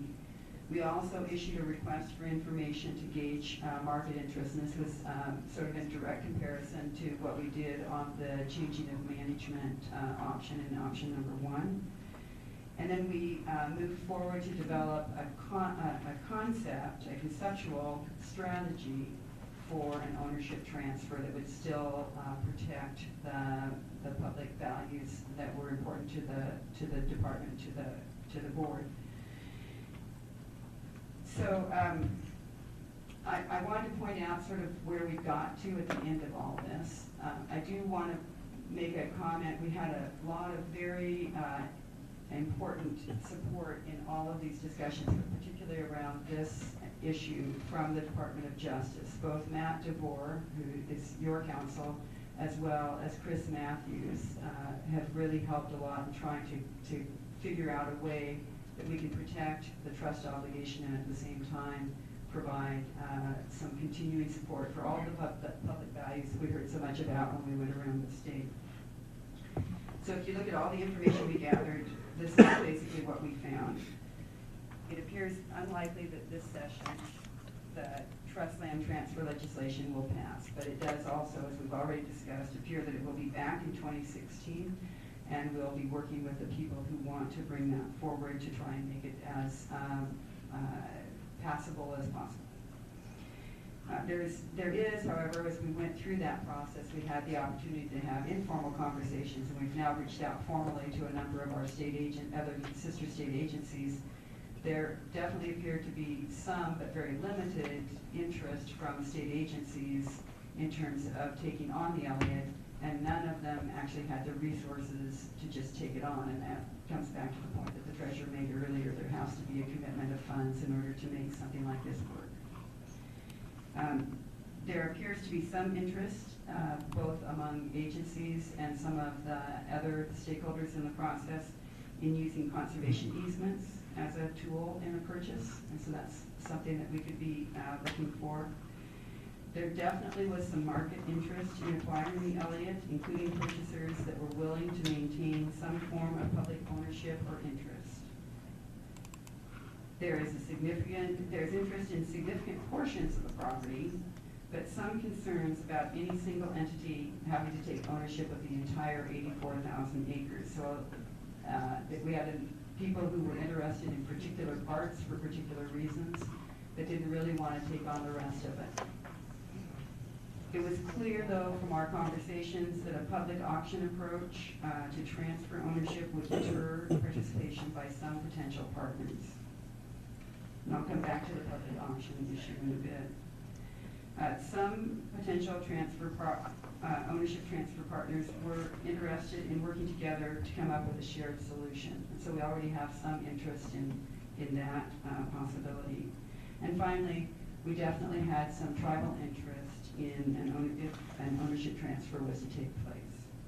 And that was both in terms of unique interest, entity interest, as well as working with other partners. So the potential lack of an interested alternative public owner, particularly at the state level, but also at the federal level, who also has the means to make the Common School Fund whole, as well as the additional clarity around the board's trust obligations, really caused us to think about the overall approach that we started out with at the beginning and after the meeting in December. And our thoughts really evolved over the last few months. So instead of focusing on the means, we started focusing on the end goal, which is the continued protection of those public values from the forest, rather than the specific means to achieve the goal, which is really, has been put forward as a de facto transfer to another public agency. And that comes back to the funding issue. And so solving that, would change that dynamic as well. This could provide, really focusing on the public values as opposed to the who owns it at the end of the day, could provide, we believe, an alternative for the Elliott that's consistent with the board's direction in December, even if securing one public owner for part or all of the forest is not practical. We believe there's actually a way to craft an ownership transfer that both meets that trust obligation and protects the public values, whether or not a public entity is involved. And so here, let me lay out just a really high level conceptual approach that we are looking into. And I did not bring more details because, quite frankly, we don't have more details. We're still working on this very much at this point in time. First of all, most importantly, is to address the trust obligation that the land board has. And we would do that through an objective third-party determination of full fair market value of the lands, the common school fund lands in the Elliott.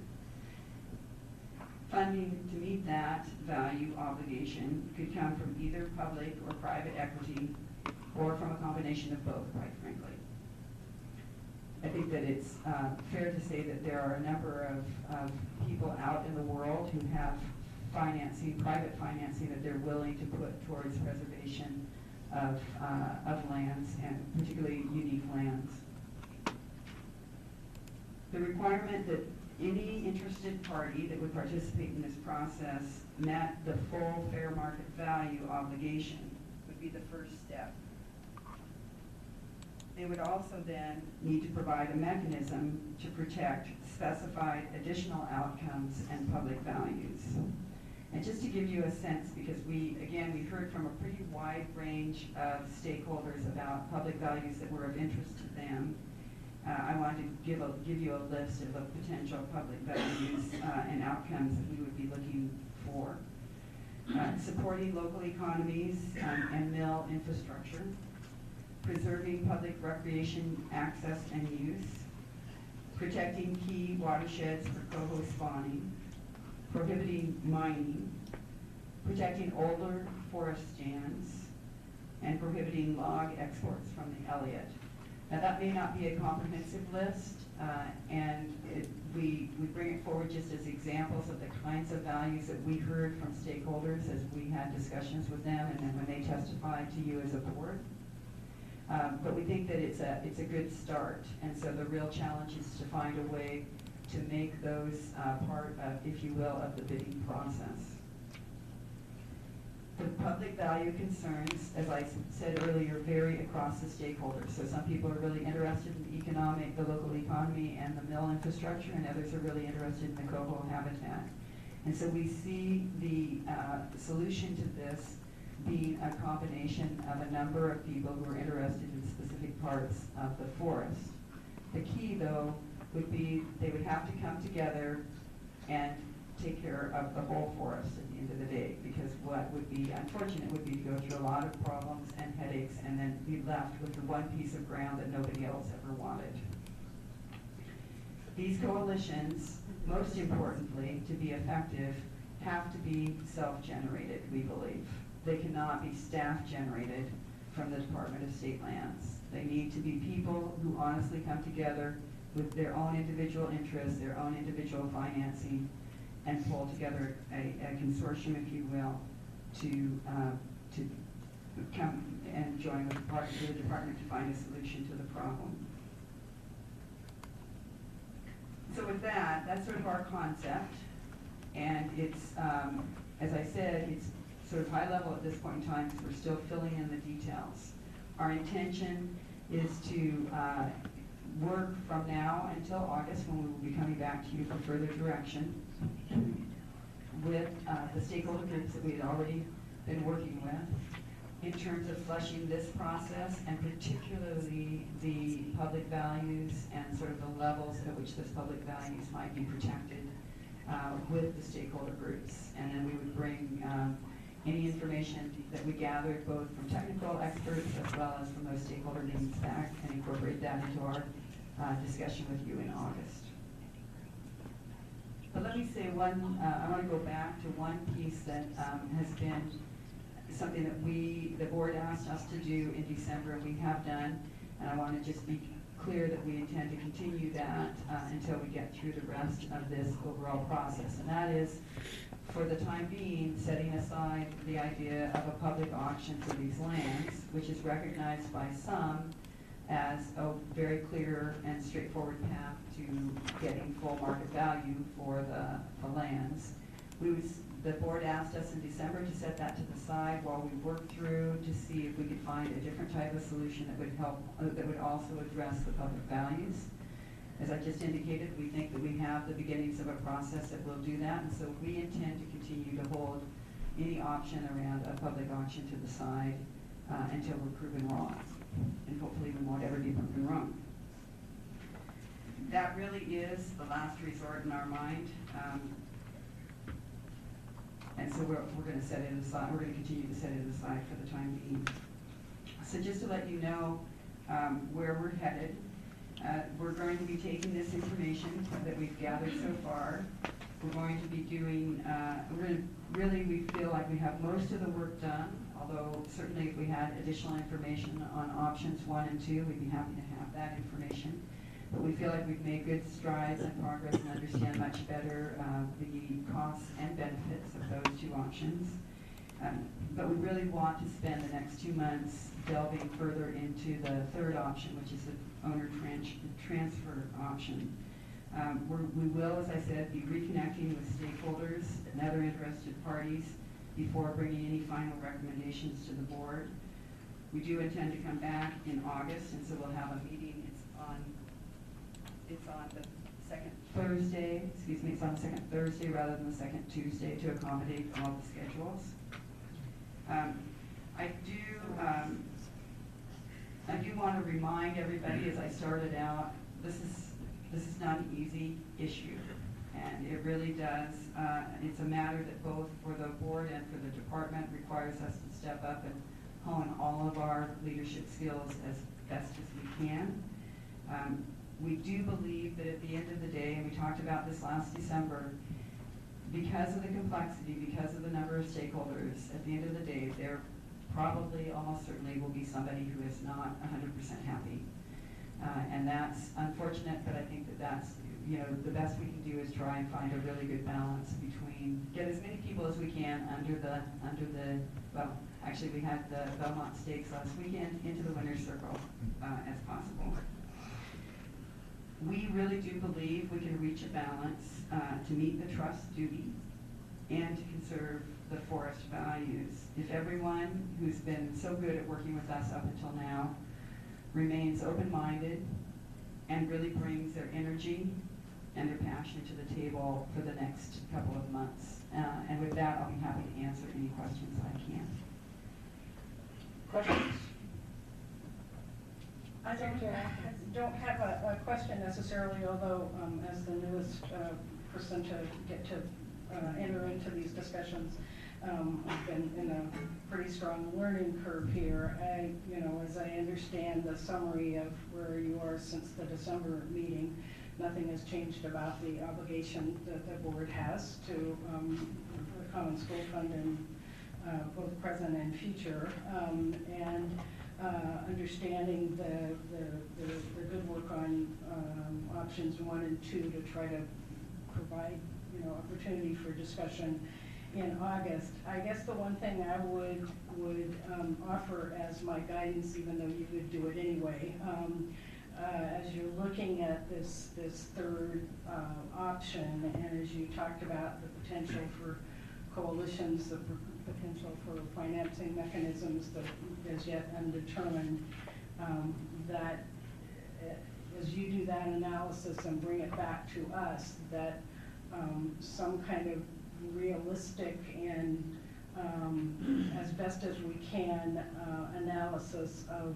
the reality of any options come to us. If there are partners that include the legislature doing something, if there are partners that include not only federal agency top leadership, but congressional action, if there are financing mechanisms that have been tried but haven't in Oregon, and we need to figure out whether or not banks will support all of those things.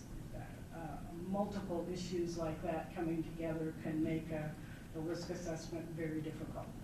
And I think we all will be, I will certainly be looking to see how realistic is this path, given the number of players that might have to hold hands, be successful in negotiations, move legislative bodies, either state or federal, to actually get there. My one piece of unneeded guidance, probably. No, Secretary Atkins, very much appreciated and a good reminder for us. We'll be sure and take that into consideration as we develop the materials for August. And definitely ask and seek information from the stakeholders as we meet with them, because many of them have individual pieces of that puzzle. And Director Atkins, or Abrams, I think the only thing I would add is, well, I know we're gonna have folks come testify. The two bills that I think all of us in this room, I'm not gonna speak for the board, but certainly we have heard from the public that we share the goal of keeping the Elliott in public ownership or allowing public access. And I guess what I'm sort of struggling with is the dichotomy of where our goal is and the legislation that helps us get there. And I would put both House Bill 3474 and House Bill 3533 in that category.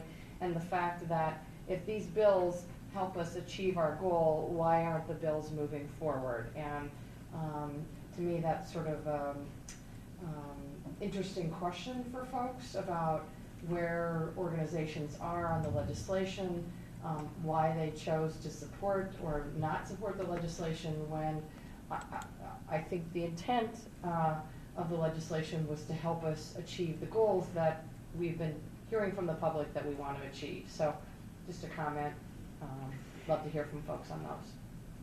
Governor Brown, it's a really good point and a question obviously that the department has asked itself over the course of the last couple of months. I would indicate that I think, and I don't want to speak for the Department of Justice, but certainly in our conversations with them, both of the bills that were introduced would have been extremely helpful, and as the treasurer noted earlier, show a partnership with the state as a whole, not just sort of having the common school fund figure out how to deal with this on their own and the board. At the same time, really, we do have the apparent conflict between the statute and the Constitution. On the other hand, we feel very strongly that we have the constitutional authority.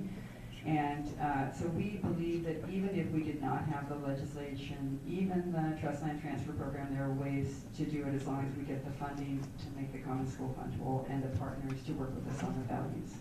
I totally agree. I think that's one of the basic tenets in terms of law school, in terms of what has higher priority, the statute or the Constitution. At the same token, it's interesting to me that if this helps us resolve and achieve our goals, that it can't move forward. And so want to hear from folks about why that has been a challenge. The very realistic issue is that it's going to take 2 years to get through the Court of Appeals. That's an absurd amount of time, and that's another issue for another day. But folks are obviously aware that that appellate process is very time consuming, and frankly, it's expensive. And so we're spending a lot of time and energy to pass legislation that I would argue is legally unnecessary. At the same token, we're tied up in the courts. So we're spending time and energy and money to do both of those things that, you know, arguably are not needed to do if we're trying to achieve the goal of keeping the Elliott in public ownership or public access. So anyway, thank you. Agreed, Governor.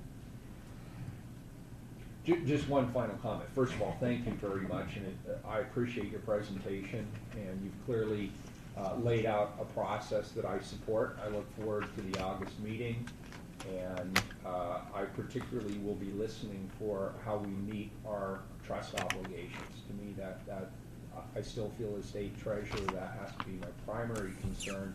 And if we can make it work with those public values that you stated, that's great. But I think we need to rigorously test that assumption and hear all the facts before we come to a conclusion on that. But thank you for laying out this process. Thank you, Treasurer Wheeler. And again, I'm sort of in the same room, but the real brains of the staff at the department and at the Department of Justice who worked very hard on this. So we look forward to having a longer conversation in August. Be interesting. So with that, if there's no further questions or comments from the board, I think I'd like to turn it over for public comment so that the people who did travel here, and we have a number who traveled from a distance, have an opportunity to also speak with you. So, Stephanie, do you have the list? It's up front. Front. She's ready to go. Okay. Fine. I believe we've set it up so that each person will have 3 minutes to Two testify. exactly. Oh, 2 minutes, sorry, 2 minutes to testify. I'm sorry, how many people are there? 13. 13. So I think if they roll over, that won't be too bad. Absolutely. That's something to try to show. This person. So I'm going to call you up 2 at a time to the testimony table. Let's start with Tom Wolf and Rod Sando.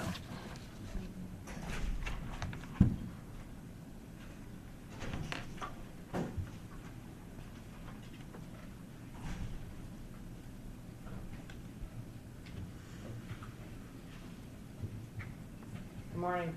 Morning. Thank you and welcome. Governor Brown, Secretary of State Atkins, State Treasurer Wheeler, who I noticed isn't there right now. He'll be back. all right. It's just taking a quick break. So for the record, my name is Tom Wolf, the Executive Director of the Oregon Council of Travel Limited, and I will be brief because the Gettysburg Address only took 2 minutes. So starting with that, Travel Limited has been supportive from the beginning of the whole process of dealing with the Elliott. We've been very supportive of the process that DSL has convened, bringing in all the stakeholder groups. And our kudos goes out to John, Stephanie, and Jim for all the hard work they've done, and we appreciate the opportunity to work with them. Where Travel Limited stands is the Elliott has some of the best salmon habitat on the coast, and we believe that by protecting the Elliott and the streams in there, that we would provide great protection for coho, for chinook, for steelhead, and coastal cutthroat, and possibly chum salmon who are starting to recover in that area. We think that this would be the best possible use of that land is protected, and also as a group composed of hunters, fishers, hikers. We believe that public ownership would allow people to enjoy that. Real briefly, where we stood, we supported HB 3474, but we opposed HB 3533 because we believe that one would allow the opening of privatizing the Elliott, which we support, think should be kept in public ownership. We supported option number 3, which would transfer the land to another public agency. We believe that's the best option because, speaking as a native Oregonian, I've been here my family's been in Oregon since 1844. We believe this is beautiful land that should be used best for the public and should be protected for their uses and open to all people that live in this state. Thank you. Thank you. Good morning, members. It's a pleasure to be before you. My name is Rod Sando. I'm retired, and I'm here representing myself and my 8-year-old grandson who's part of the K-12 system at this point. I'm originally from Minnesota, Governor. That's great to hear. It is. I miss it, but then there are some days I don't. I worked I'm a graduate forester, a couple of degrees, and I've worked for a variety of state and federal agencies in my career, which spanned 45 years or so. I was a member of Minnesota Department of Natural Resources for 22 years. I started there as a state forester. I went from there to the director of state lands. I did that for 10 years, and then I was 8 years I was the director of the department. Oregon bad and needs a DNR. I can recite endless times of efficiencies I can see happening, but I'm not gonna live long enough to see you guys do that. Well, I'd certainly welcome your input at another day on that particular topic because Mr. Whitman and I have been having discussions about that, so. Governor, I'd be delighted. It's high time. Anyway, my 8 years as the director of that department, all the natural resources bucks landed on my desk. We didn't have an oversight board or a commission. I was a direct cabinet appointee. And I would just say that trust issues are very complex and difficult, but so is most of other things in natural resources business. So we have a new constituency building about outdoor recreation. Salem Journal really put a good piece together last Sunday. Take it to heart. We've been watching that for a long time. The recreation part of resource management really is more and more important. So I'm running out of time, but I would like to say that I have a couple recommendations. I really recommend that you continue to pursue the new HCP, since that would give you a framework. And old growth values are improving and increasing as time goes on. We kind of overdid it on whack on the old growth here. It's a very limited resource and very high value, and it will continue to be more and more important. The loss of revenue that you're faced with, I don't think is very compelling in the short term. I think that what you're doing in the long term is far more important.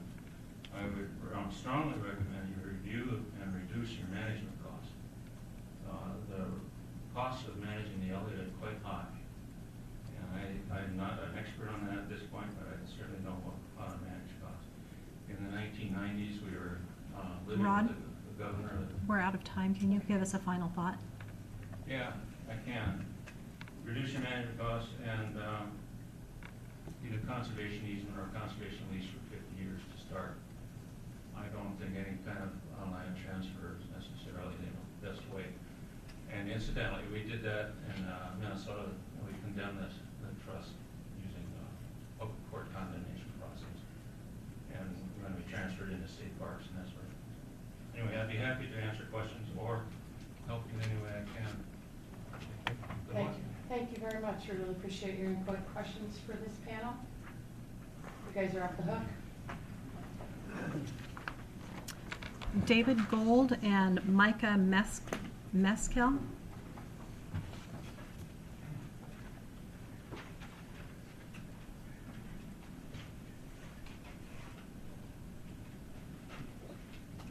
Good morning and welcome. I guess I'll go first. Good morning, Governor Brown, Treasurer Wheeler, and Secretary of State Atkins. My name is Micah Meskel, and I'm the Conservation Assistant at the Audubon Society of Portland. Thank you for having us here today to speak. The Audubon Society of Portland and its 14,000 members in Oregon are very interested in the Elliott. We've been concerned and have worked on the Elliott for many years because of the great public values that it has. Specifically, the 41,000 acres of old-growth forests are extremely important for two imperiled species, the marbled murrelet and northern spotted owl. Other assets of the forest are the clean water it provides for the community, the outdoor recreation access it has for hunting and fishing and hiking, the carbon sequestration, and over 40,000 acres of plantations that in the coming years can provide significant local jobs when thinned as part of restoration projects. We appreciate the process that the Department of State Lands has been leading to explore management alternatives for the forest, and we especially appreciate the State Land Board's direction given to DSL last December that privatization of the Elliott State Forest was not a viable option going forward. We believe it's public asset and should be kept so.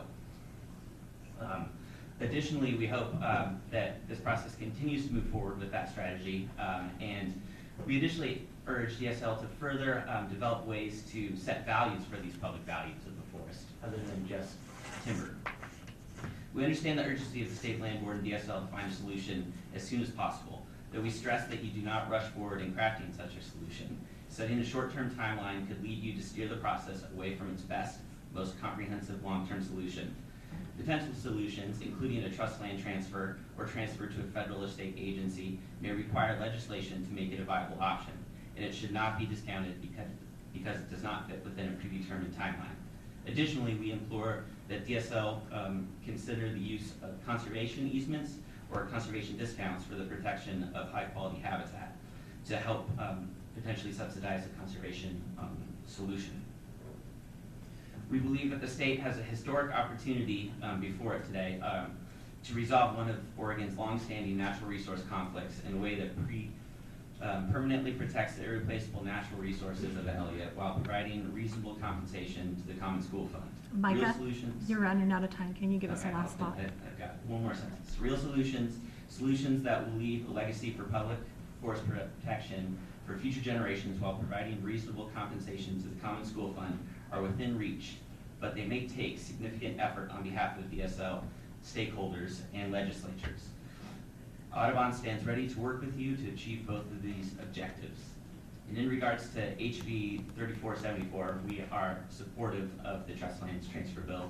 And HB 3534, in our view, is problematic as it sets a potential for setting a precedent for the disposal of state lands, and which are public assets, and we don't agree with that.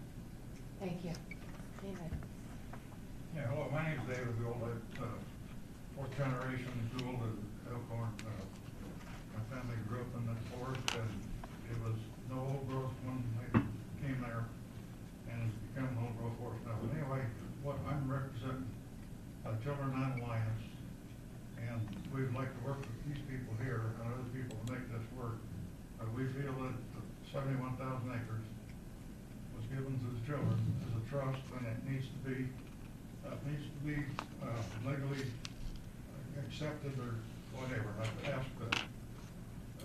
like the Attorney General to represent the school children's interest on this. If they can't, I'm willing to try to go to other people like Pacific Legal Foundation or whatever to protect my grandchildren's rights in the Elliott Forest. And I'm also North Bend School District has authorized me to talk on this subject also.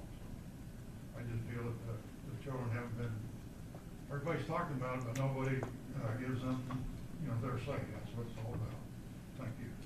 Thank you, I appreciate that. Comments or questions for the panel? Thank you both very much. We appreciate you traveling and to be here with us this morning. I do give tours on the Elliott Forest if anybody wants to go look at it, because I know quite a bit about it. I know all the roads, and I maintain the roads. Thank you.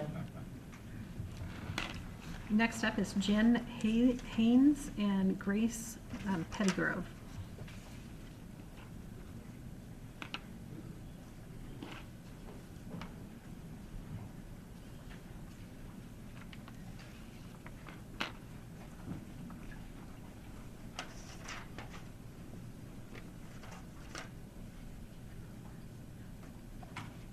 Hi, and welcome.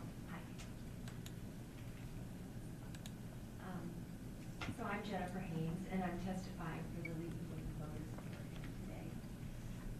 We wanted to testify because we think the Elliott is an important issue. We believe the State Land Board should move forward to decoupling the Elliott State Forest from the Common School Fund. However, we also support a final decision that protects the Elliott State Forest for future generations. The League believes that natural resources such as forests and the animals and plants living within them should be managed as interrelated parts of life supporting ecosystems. Resources should be conserved and protected to ensure their future availability, particularly the forest lands on the Elliott that have never been logged, which provide critical habitat for species on the brink of extinction, like the marbled murrelet and northern spotted owl.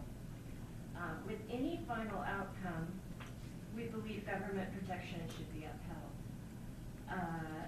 Protecting and preserving natural, scenic, cultural, historic, and wildlife sites is an appropriate use of parks and state forests. Preserving the Elliott and providing more recreational opportunities should be a part of this function. The best scenario decouples old growth clear cutting from school funding, protects the Elliott's remaining native forests, wild salmon, and imperiled wildlife, safeguards the Elliott for public recreational and educational opportunities, promotes timber jobs by restoratively thinning the second growth tree farms, and opposes the privatization of the Elliott State Forest. In conclusion, the Elliott State Forest has become an Oregon icon for the benefit of all Oregonians. And it is an icon as something other than just an investment that is meant to earn an income. Thank you. Thank you. Hi, my name is Grace Pettygrove, and I'm here representing Coast Range Forest Watch. It's good to see you all again, and welcome to the hot seat. I'm here, as I said, representing Coast Range Forest Watch. We're an all-volunteer-run conservation nonprofit based in Coos Bay. We're in our third year of volunteer marble roulette surveys, so we get about 8 to 12 people professionally trained every year to do volunteer surveys, mostly in the Elliott and other state and BLM lands. So we have a strong interest in seeing this place conserved. We've all spent a lot of time there and care about it deeply. So I don't have a whole lot to say that you haven't already heard me say, but I just wanted to continue to express that we support solutions that, first of all, protect the remaining acreage in the Elliott that has never been logged before. It's a little less than half the forest. So if this were a traditional compromise, that would pretty much be the half you would leave. And then secondly, as an organization that regularly connects with local recreators, residents, and adjacent landowners in Coos and Douglas County, we can only support options that allow for continued public access to recreation, as well as public oversight of the forestry operations occurring in our watersheds. And as far as I'm concerned, I think that's really only possible if both the owner and the manager were public entities. So I suppose we're somewhat open-minded to seeing the private-public partnership. Just very skeptical, I guess. If transferring management to a private consultant would mean that your land board could no longer ensure public access and oversight, we would not support the transfer. And that also goes for legislation with 3533, I got that correct, the one that would change things with the former Saisla ownership. Our organization really couldn't support that because to us it looks like a way of removing a safeguard that keeps much of the forest in public ownership. And that's all I have to say today. Thank you. Thank you. Questions? Comments? Thank you very much. Can I just add that, Sure. that the league did support 3474, but we have no position on 3533 as of yet. Thank you. Appreciate that. Okay, and next up, we'll have Anna Putman and Josh Laughlin.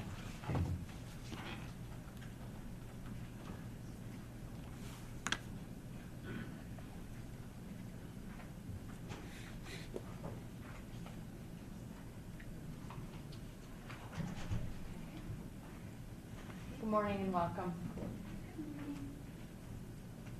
I'm Anna Fay, and I am here to support the decoupling of the Common School Fund and public lands, as many other people have expressed.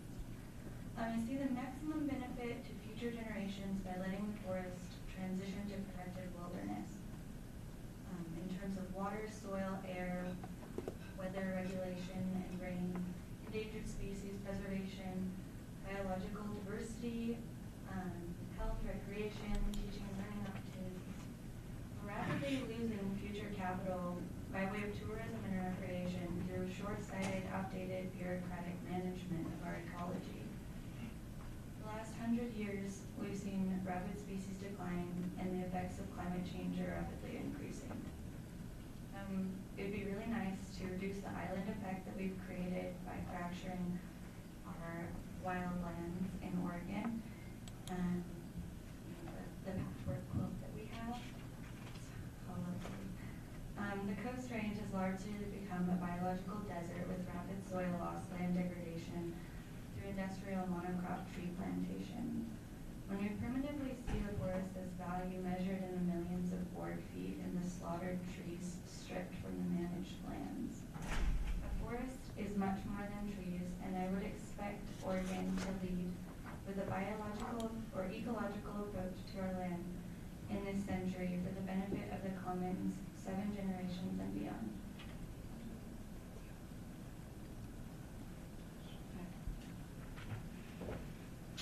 Good morning, Governor Brown, Treasurer Wheeler, Secretary Atkins, and Land Board Assistants. My name is Josh Laughlin.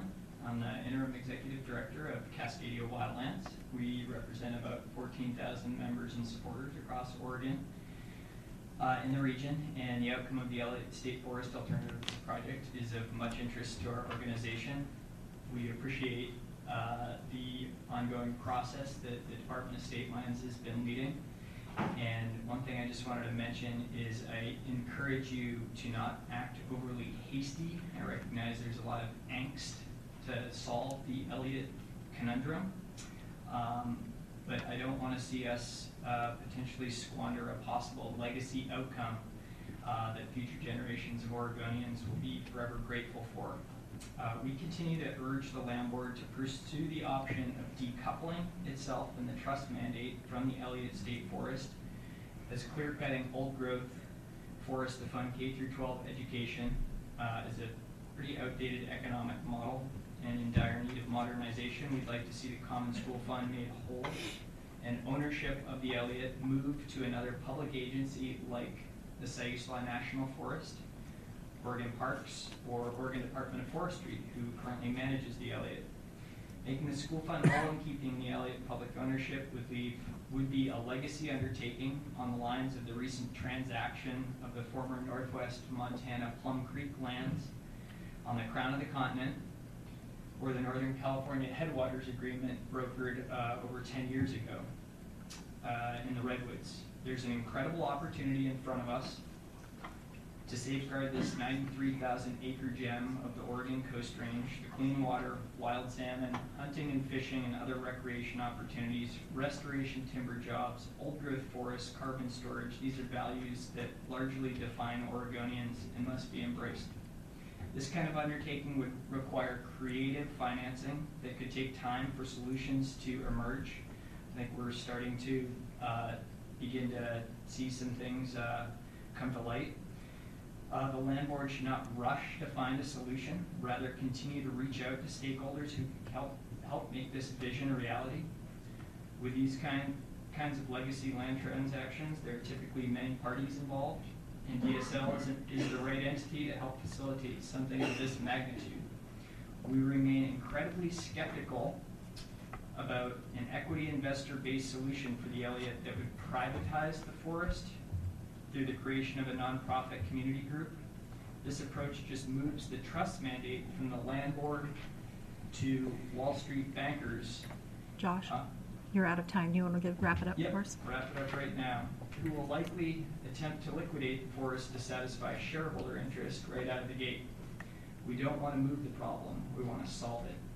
And finally, Cascadia Wildlands continues to raise the visibility of this issue through our networks to ensure a lasting solution is achieved that makes the school fund whole and safeguards the incredible values the Elliott offers to Oregonians. Thanks for your time today, and happy to answer any questions that you have. Questions? Thank you both very much. We appreciate you joining us today. Okay, next up I have Christy Split and Rhett Lawrence.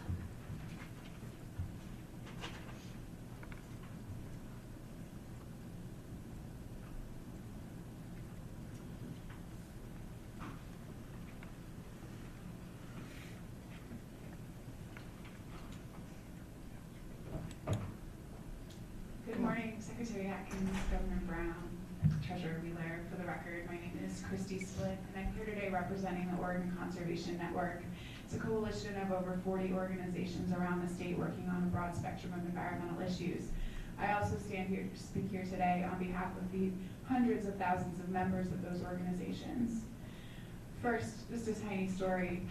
I just spent more money than I ever thought humanly possible by me on a house for my brand new daughter. I have an 8-month-old. Last time I was on maternity leave when I came in here. It's in an excellent school district. That was priority number 1. Priority number 2, it's near Wooded Creek sides, a little forest you can play in, a park right down the street. So I understand that you have legal obligations, but there's moral obligations and other considerations too. So I know you're keeping all those in mind. And when I hear you talk about this, I really appreciate that. Protecting the Elliott State Forest is a long-term priority for the Oregon Conservation Network. We know it's not going to be something that gets solved this legislative session or even this year. It's something we're going to be working on together for the long haul. We've identified 4 principles to any solution on the Elliott. You may recall we had about 8,000 Oregonians sign on to a petition in support of these 4 principles. Public ownership of all of the Elliott is number 1 on that list. Protection of old growth, streamside reserves, and endangered species matter too. We also want to see the Elliott decoupled from the Common School Fund. And finally, we'd like to see increased recreational opportunities and continued public access to the Elliott. You asked a question about where we stood on bills this session. We absolutely supported House Bill 3474. I felt that was a vehicle for a true win-win solution, that kind of solution that gets the most people in the winner's circle, and was really, frankly, bummed out when the timber industry came out in opposition to the bill, which then led to the bill dying in committee. We unfortunately disagreed with the Department of State Lands, and it sounds like with the State Land Board on House Bill 3533, which we felt to be premature and really worry about future land boards. Finally, I just want to make it clear that we've been having continued conversations with both the State Land Board, with the folks working on this, and we will continue to be at the table working on a solution. So thank you for steering and overseeing that particular process.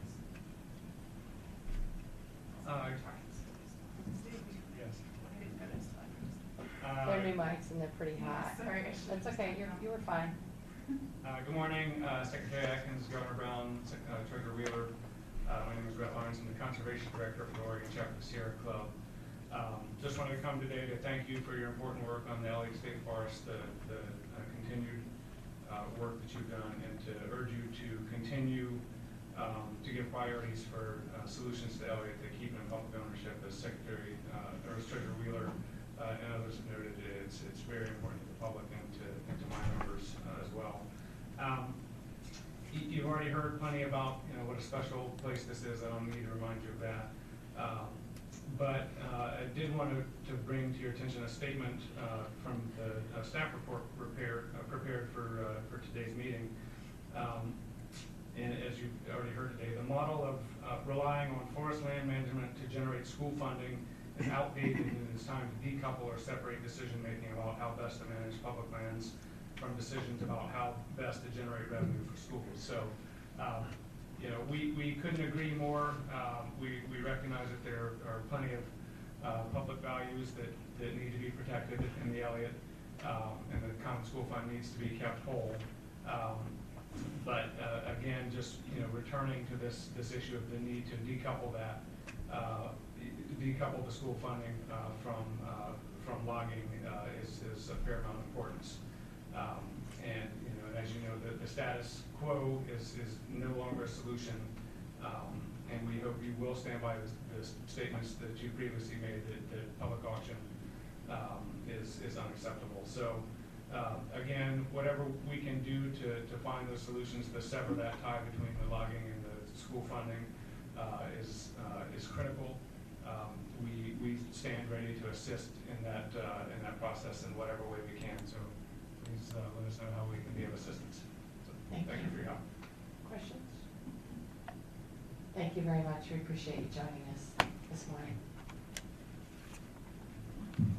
Next up will be Reed Wilson and Peggy Lynch.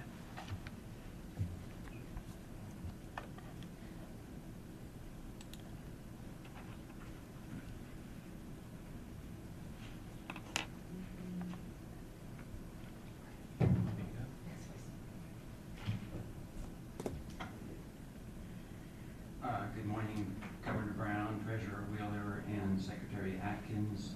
My name is Reed Wilson.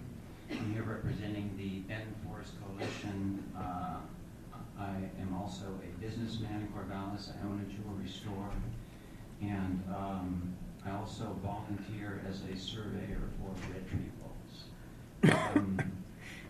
2 days ago, I was at the top of a 170-foot tree in a public lands timber sale, and I've been doing this for about 15 years.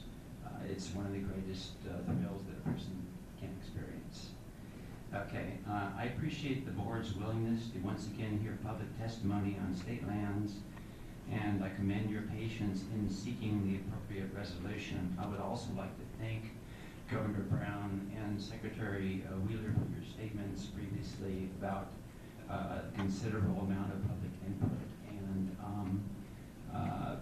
maintaining public values and public ownership of the Elliott. I urge the board not to seek a hasty resolution, as your decision will carry weight for many generations in the future. I would also request that the board to continue to explore the means of decoupling the Elliott from the Common School Fund, and I'm particularly encouraged by the possibility of transferring ownership to state parks or the Sayus Law, if this can be accomplished with the objectives of the restoration of habitat, open public access, and the enhancement of recreation.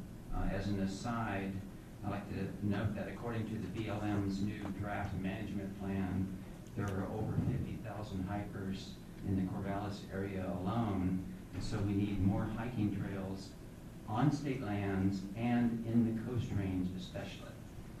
Okay.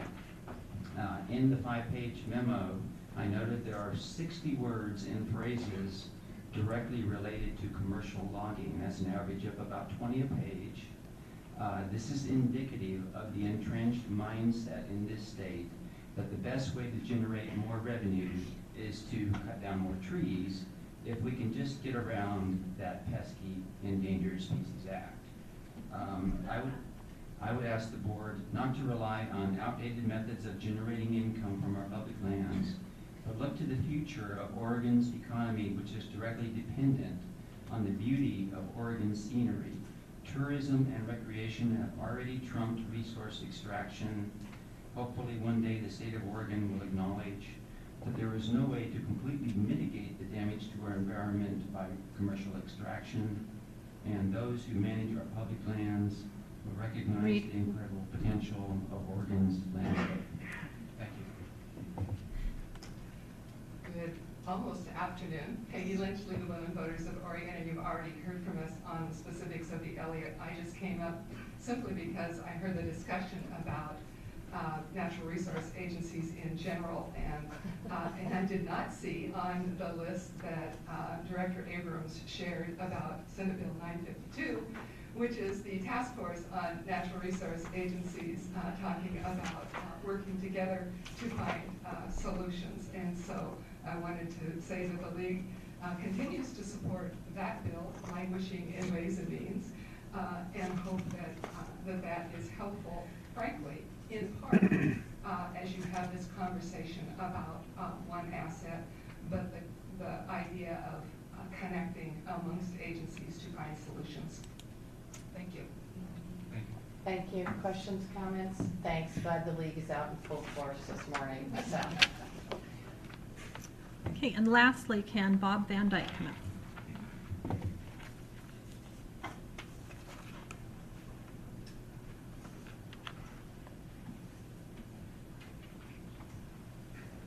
Land board members, thank you for the opportunity to testify today. My name is Bob Van Dyke, and I work for Wild Salmon Center, which is a conservation nonprofit headquartered in Portland.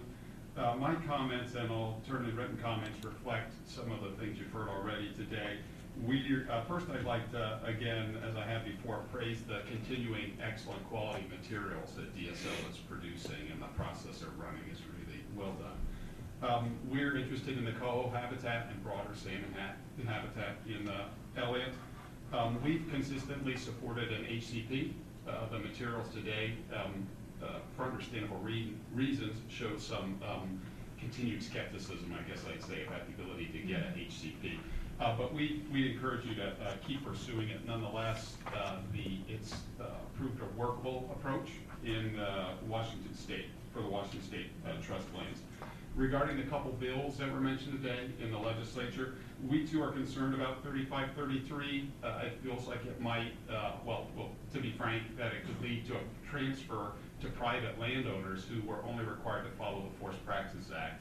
And the Forest Practices Act has some well-known deficiencies regarding salmon habitat and water quality issues, so we'd be very concerned about that. We were discouraged to see 3474, the trust land transfer bill, not go forward, and I appreciate in particular Treasurer Wheeler's comments about that bill. I hope that there can be some work together I guess a possibility we'd like to put out there that we haven't heard discussed as much is having something that's got multiple components. That is an HCP, but then with a well thought out trust land transfer program that decouples a component of the land that's covered by the HCP, so that the area that provides the economic return stays in production and in the asset base, but then the trust land transfer program pulls out some pieces over time. It seems like that's the sort of thing you could even plan for over a 10 or 15-year period to slowly decouple parts of the land. So thank you again for the opportunity to testify. Thank you. Questions? Thank you. Appreciate you being here this morning, or almost the afternoon.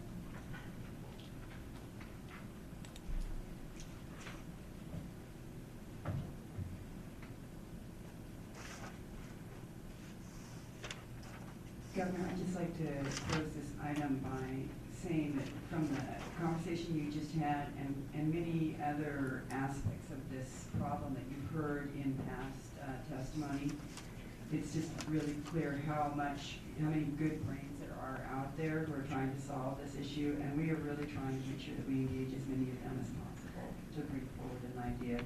Very much appreciate Ms. Lynch's comment about the Senate bill. And I would point out there's a lot of interest in how Washington State manages to do this, and we're still sort of trying to figure it out down here.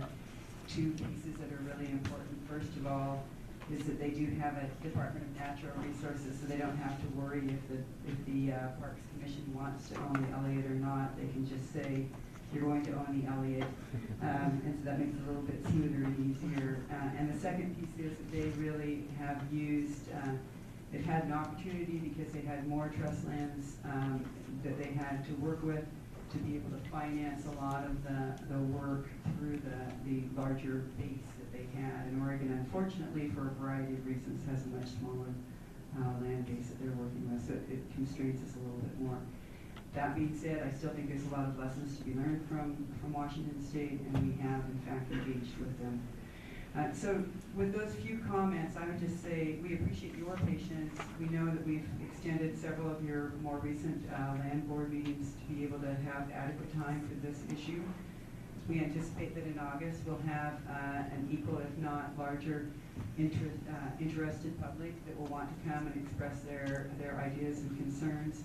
Hopefully we will have captured as many of them as possible in the materials that we bring to you before that meeting for your direction, hopefully in August. With that, we're done with that information on agenda. Thank you. Any comments by the board members at this point? I'd just like to say one thing with respect to the issue that you're going to wrestle with now around 3474 or something like it in the future, 33 or something like it in the future. You know, what we heard from testimony today and we've heard from others as those bills have gone along is everybody sees a risk and a reward. They just see risk and rewards in the opposite ways of those two bills, and getting folks to a place where opening up the opportunities and the options for the agency can be less threatening. Everybody has to kind of hold hands to take some of those risks together is going to be part of the work to be done. Fabulous, concise description of what we're facing. Very good. Thank you very much, Secretary Hopkins. Do we have any other business on the agenda today? Not that I know of. All right. With that, we're holy smokes adjourned right on time.